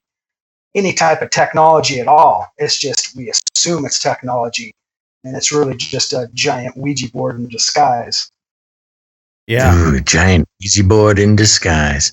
Yeah, we've talked, and I think there's clips of it in one of your songs on this album that quotes the guy from D-Wave. I'm blanking on his name right now. Geordie Rose. Geordie Rose, thank you. Yeah, where he's basically saying that we're summoning entities and that these entities will be far beyond us, and they're gonna see us as they're admitting it. They're admitting that they're talking with these beings, that they're not good, they're not bad, they're kind of like the great old ones of H.P. Lovecraft, and they don't really care about you because they're just so smart. It's the same way they describe the enlightened entities or enlightened masters of old. It's kind of the same type of thing. You'd think people would notice that pattern. It's like, oh, that sounds like the demons that people have been talking to for centuries. And then now that this quantum science guy. Especially when, like Joe Jordan has found, when you rebuke these entities in the name and authority of Jesus, they actually leave. Right. People have been through sleep paralysis, alien abduction experiences for sometimes decades, never to get rid of it, suddenly recognize these things are demonic, call them out as what they are in the authority and name of Jesus Christ, and they actually leave, never to return again. It's actually a cure for sleep paralysis and alien abductions. Yeah, it's pretty fascinating. I do want to do one more story here, and it really is apropos to what we're doing. It's a Nephilim update. And this is from Reuters.com. They tend to do this every few months. And we were talking about how they're just recycling a lot of stories right now for some reason, like stuff that they had published years ago. And this Reuters article is fact check: images of alleged giant human skeletons are altered. And and it says here, posts in a Facebook group for flat earth conspiracy theorists claim to show images of colossal human remains shared as alleged proof that gigantic humans once roamed the earth. These pictures have been altered and are part of an internet hoax that has been around for more than 15 years. And let me just show you the actual pictures here, because they are some of the most mundane and obviously faked photos that are out there. Let's see. Like come on, mud Facebook. Fossils. Yeah. So this first one is, I don't know if you can see that. Can you see this, Ark? Maybe I can't. No, all I see is Basil. I don't know. Yeah, that's right. I have. Got to tune into the stream, man. I know. I'm sharing my screen now. So yeah, this first one is, it's a skeleton in the ground, and there's a few people in some the highlight colored vests working on it, and you can clearly tell. I mean, you can tell it's Photoshopped. I mean, my goodness, it's pretty obvious that anyone that's got any moment of clarity will see this and say, yeah, this doesn't look real. And then the other one here, altered photo. Independent fact checkers say this information could mislead people. Oh no! Thank you, Facebook, for telling me. Let us be misled. And it's a dual picture. It's a a picture of a skeleton on the left with some people, archaeologists, kind of digging it up, and on the right is what looks like a book cover by Fritz Zimmerman with the forward by L.A. Marzulli there. But yeah, that's clearly like a Photoshop job there. It's like a large-headed being. I mean, come on. This is like, I don't know. It's just ridiculous how they try to debunk it with, it's building a straw man, you know, and taking some of the stuff that's obviously fake and saying, oh, look how fake it is. And Reuters seems to do that. And they rope in the flat earthers into this. And what are your thoughts on that? But, you know, we don't have to get into it too deep, but they... No, that's exactly what's happening is reel them in and then feed them disinformation. So you'll see this with a lot of real true things, like the Nephilim, for instance. People look up Nephilim. Well, now all you see is mud fossils, these gigantic, you know, mountains of so-called Nephilim that are miles long, and these fake pictures that obviously are fake. So imagine being a newcomer to this and looking, hey, I want to see if the Nephilim are real. And then it's just all this disinformation. It's like, oh, that's what these people believe? Right. Well, forget that. It's like the flat earth. It's like, I think a lot of that has to do with this, you know, the documentary that's put out called The Principle. And you've talked with, what's his name? Rick Delano, I think his name is. Yeah. The guy. And that right after that happened, all of a sudden, flat earth became this giant thing. And somebody put in a lot of money to attach whenever you type in a geocentric model to all of a sudden bring up, oh, that means you're into also flat earth. And the same is true with dinosaurs don't exist movement. The dinosaurs don't exist movement was proven to be started by a group of atheists. I have actual factual information that proves that was started of atheists as disinformation, as like a gag to see if creationists would fall for it. Now all these creationists believe, yeah, dinosaurs don't even exist. You know, it's really it's sad to see, because yeah, you gotta know that the enemy, whenever anything's true, he's going to attach this disinformation to it to mislead people down these other rabbit holes that have nothing to do with the real evidence or the real truth. So yeah, and I've heard about the trees don't exist theory that some flat earthers peddle, and that's when I started to really think like, okay, this isn't just disinfo, but this is like a true psyop of getting people to really go down rabbit trails that are in the end they're pretty fruitless, in my opinion. I mean, you know, I'm not going to sit here and say that I don't know, you know, that I know for sure that the tree thing is fake. I don't know if you've heard of the ancient tree truth thing here, but they talk about it here. It says, as explained here in the previous Reuters fact check, the group speaks to a belief among flat earther conspiracy theorists who contend that our planet is not a globe but a flat surface, and that, quote, real trees no longer exist. Followers of this conspiracy contend not only that trees quote, are not real. Yeah, the quote, the trees we see now are small ersatz versions of giant 20-mile high trees that used to exist on Earth in ancient times, as related to the Quartz article here, but also that giants who once roamed the Earth were the ones who cut them down.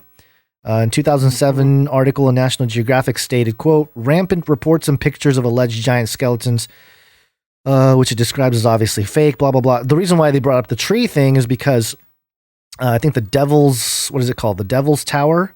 Devil's Tower, yeah. And Close Encounters of the Third Kind. Right. They say that you know, a giant tree, and it's just a tree stump now.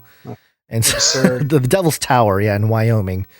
Yeah, so sure, like that. It's interesting how they mix it all up into this one giant thing, and they attack the Facebook group called the Flat Earth Nephilim Hybrid Giant Biblical Truth that has 7,000 members on Facebook, and you know, there's a part of me that's like, yeah, it's good to explore different ideas and see what's out there, for sure, because you never know, but also.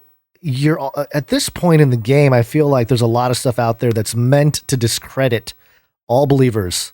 And that's what I see happening with some of this stuff is like people bite on the you know, they get fed misinformation, they bite, they take the bait, and they're lost in some rabbit trail that doesn't really matter anymore. And then they start arguing about it. And that's kind of what I've noticed with some of the flat earth stuff too, and look, that's not all. I'm not saying all flat earthers are bad people or bad believers. They're not. Yeah, no, but not at all.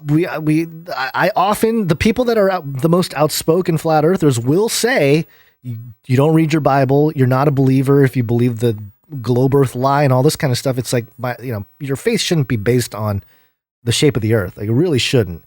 But some people, for some people it is, and it's troubling. But I like how they try to just mix it all into this one big mesh in this Reuters article that's fact checking.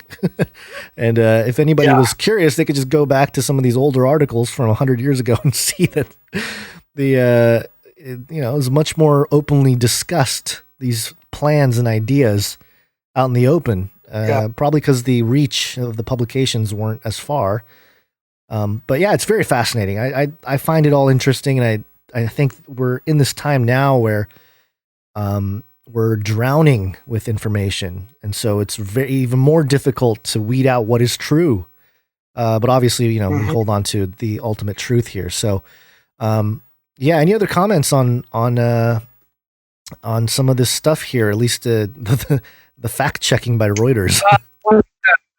Speaking of flippy arm, I got my original Armatron. Ooh. Oh my gosh. Dazzle jealous. We've got a flippy lover, everybody. That thing is awesome, man. I need to get my little desktop flippy. Yeah. I've had that since I was in like 6th grade. That's so funny because, they're trying to sell all these new desktop flippies for thousands of dollars. You've had yours for what, at least 10 years. It's 86 or something like that. It's been around for a while. Oh, that's so funny. Well, thank you so much, Art. Now, one last time before we wrap up the show here, tell everybody where we can find your work, find the new album, and then we're gonna make you go on record again about this special deal you're giving our Canarians. That's right. Yeah. So destinylab.com. If you go there and mention that you heard about us, heard about the music through Canary Cry, I'll throw in a free Destiny Lab sticker, new 5-inch stickers that we got to go along with your album. Our new album's Destiny Lab, the Shift Your Paradigm.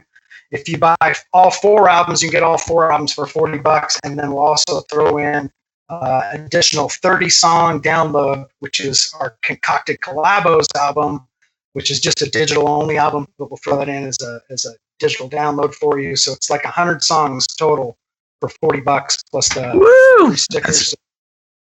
That's a great deal. And we also have people asking about the that Facebook group you mentioned about the old newspaper articles. Yeah. Old Newspaper Stories is the website or the Facebook group that my brother and I run. And if you like a lot of stuff we talk a lot of the same stuff you guys talk about, but aren't quite as well put together. You can check out our podcast, Digging for the Truth with Ark and Neo. We do that about once a week, so you can check that out. And then we've got all kinds of archives at our YouTube.com/Destiny Lab with tons of music videos, which are really good for sharing this information, planting seeds about some of these subjects that we talk about, because it gives not only the audio of what we're talking about, but then visuals to go along with it. So it's great for witnessing, planting seeds to people. And then we got a Patreon as well, patreon.com/Destiny Lab, if you want to hear behind the scenes and live performances and stuff that has never been published. So. Awesome. There you go, folks. Go get connected. Go get some music, and make sure to check out all the great work coming out of Destiny Lab. Not Destiny's Child, although, you know what? I'm sure they still have some fans, but Destiny Lab is way better. So go do that. All right, buddy. Well, thank you so much for coming on the show. This has been a real pleasure. Always a fun time with you. Absolutely. Yeah. Pleasure was mine. And yeah, if you guys want to do a weekly get together, let me know. All right, buddy. Yeah, We'll definitely stay in contact. Okay, there we go, everybody. Make sure to check out one more time Destiny Lab, DestinyLab.com. Check them out on YouTube. And of course, all the other great work that Ark and his posse are getting made over there. All right, Gons, what do you think? Should we? You bet, buddy. Take it easy. All right, Gons, do you have any last things you want to do before we end the show here? No, not really. I have to fix you now because now you're out of frame for those of you watching, which it's not the worst thing in the world, but yeah. Well, I've also completely lost control of my VR hand, so things are going well for all of us here.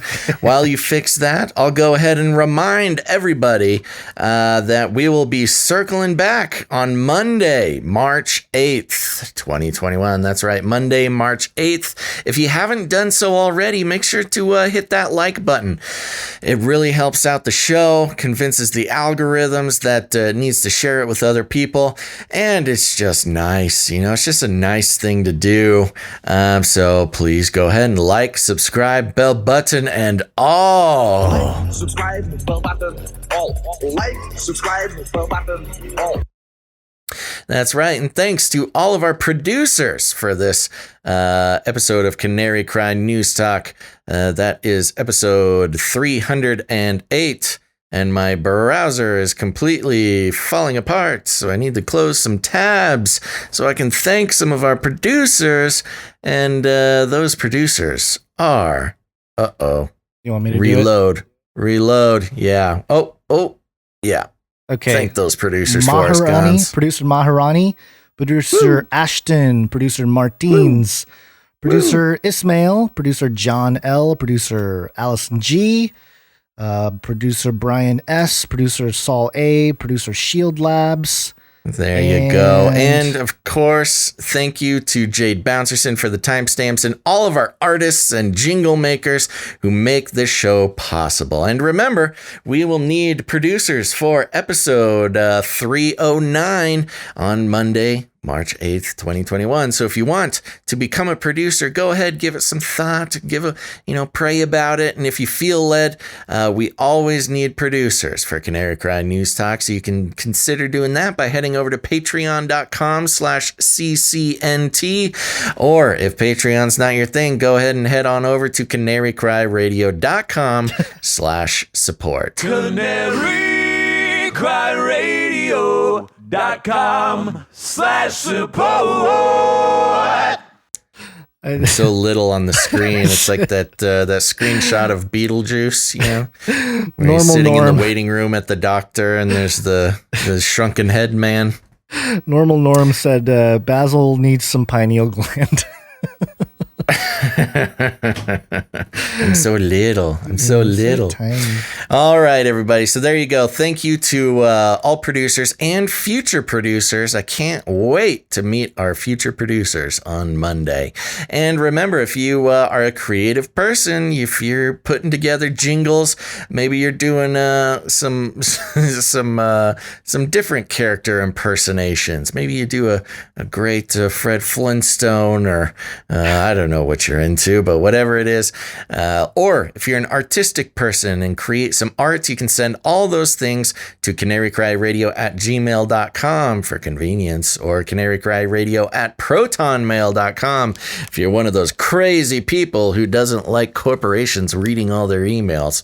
Either way, we can't wait to feature your work as a producer on the show. Now, there's, like I said, there's a lot of ways to produce the show, but if financially or creatively is not in the cards for you, that's okay. There's a lot of great free ways to help the show out. One of them, of course, is by liking the video, sharing an episode with your friends and family, but you can also leave ratings and reviews. I will be reading ratings and reviews next Friday, and we always love it. We read all the reviews, all the ratings. And it's very helpful for the algorithms to share the show with those who may not have heard it before. So please head over to Apple Podcasts and leave a rating and a review. And like I said, you got friends, you got family. They're starting to wake up to the fact that the world is not what it seems. Even the normies are starting to realize that something's fishy around here. Go ahead, tell them about the show. Share an episode with them. Maybe it's this episode. Maybe it's next episode. Whatever it is. You'll be surprised about how many normies will be interested to hear about the facts and figures, the real science going on over at Canary Cry News Talk. Or you can go ahead and share it on your social media if you like to make it easy on yourself.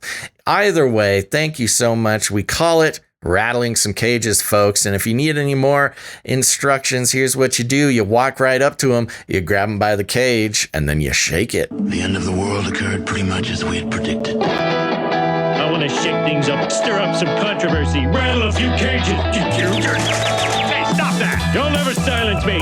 I'm the last angry man, a crusader for the little guy. Leave the bird alone. Never.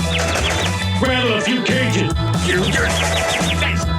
Rattle a few cages. The human race will have every opportunity to improve. And if they don't? Ask Noah. That's right. Just ask Noah, folks. All right, Gons, any last words?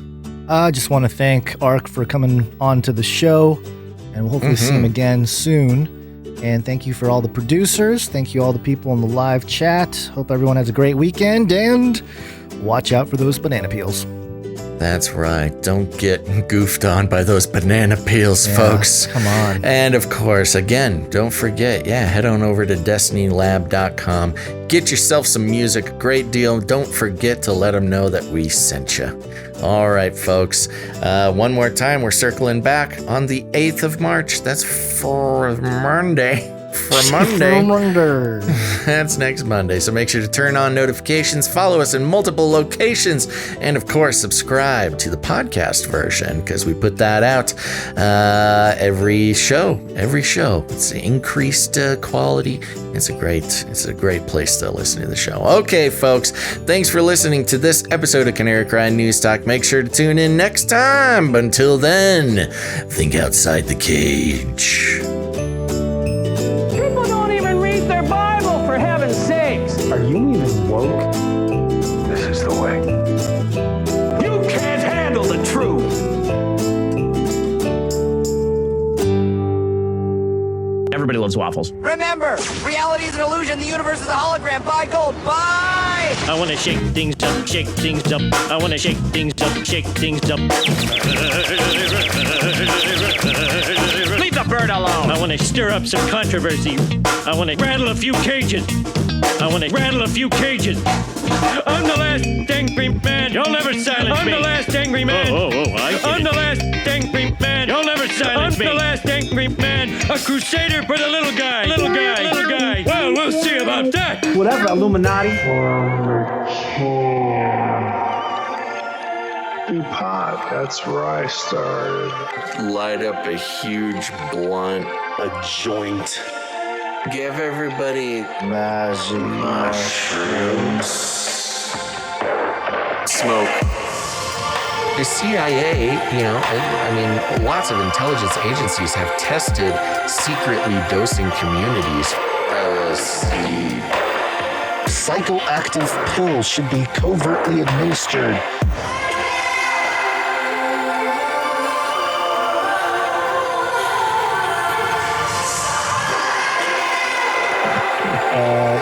Just put me on some, I don't know. You shot in the butt, fluoride, oxytocin, get a chemical hug. I did dabble, some of that robot crack. I know what it's like. It's a lethal recipe for disaster. You need help. If you're a pharmacist, you need to repent. All right, weird. Don't even get me started on bidets, man. Bidets, man. for days, man. I'm telling you, you were living the life, man. For days, man.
It's Latin for many. Tick.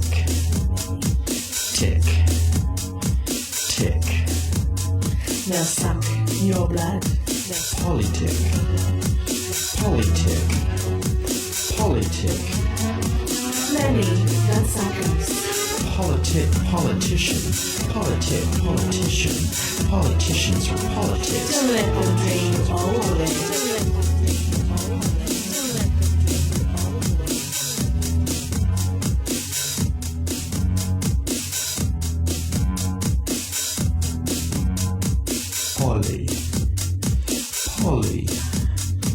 Poly. It's Latin for many. Tick. Tick. Tick. They'll suck your blood. Politic. Politic. Politic. Many bloodsuckers. Politician. Politician. Politicians are politics. Don't let them drain you all the way. Don't let them drain you all the way. Don't let them drain you all the way.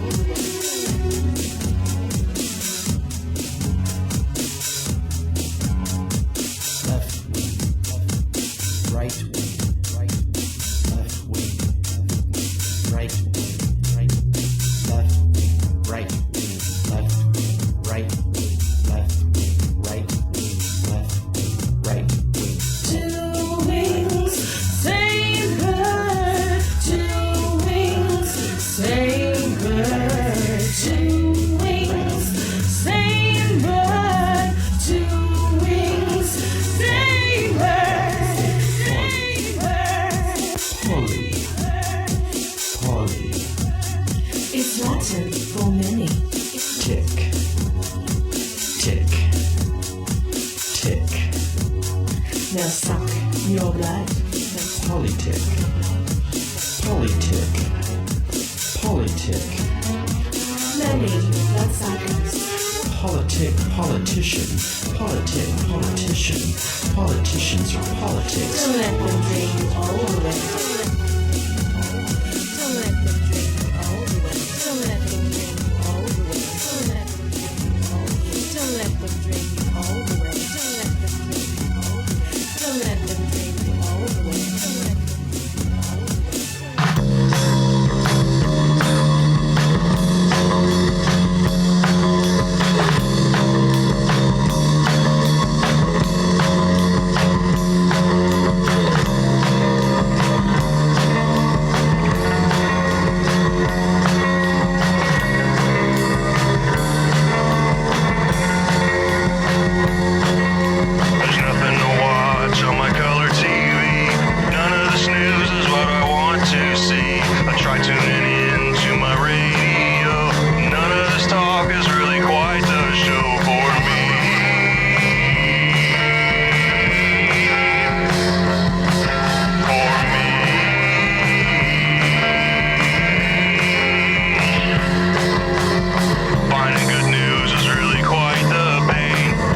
find something I ain't got all day. Get on my YouTube, the face like the sun.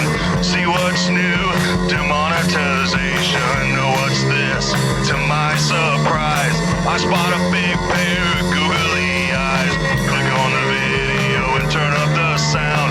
What is this gem that I have found? Couldn't it read? Cry radio,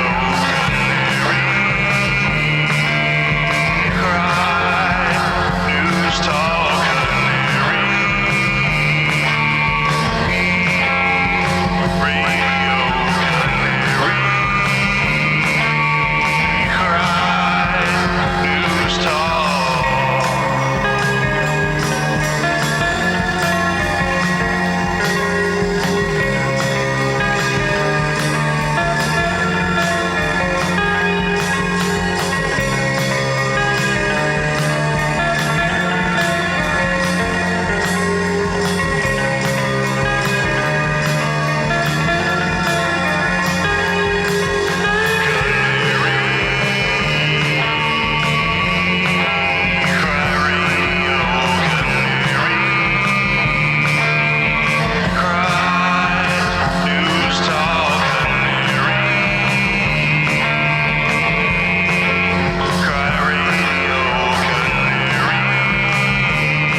Fun fact, I believe it was another fun fact.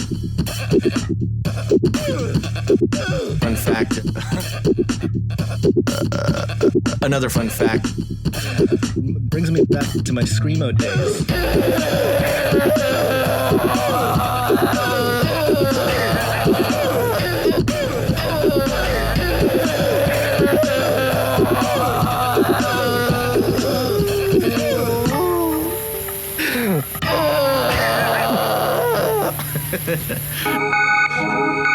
In the future, humans will be confined in a people's zoo.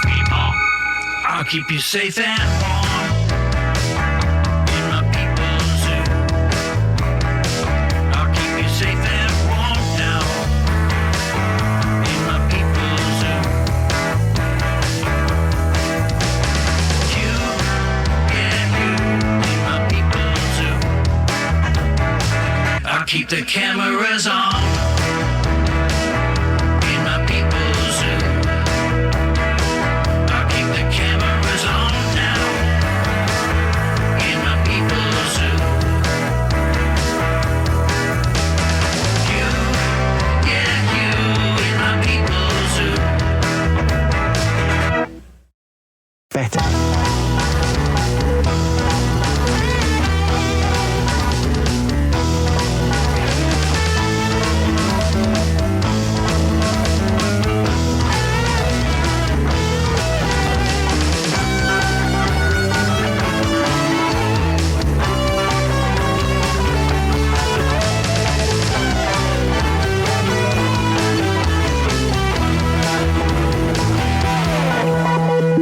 You fat and sassy in my people's zoo.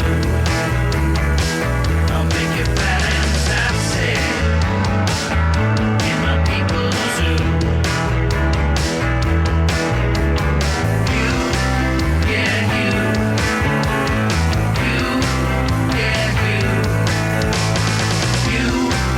yeah, you, in my people's zoo.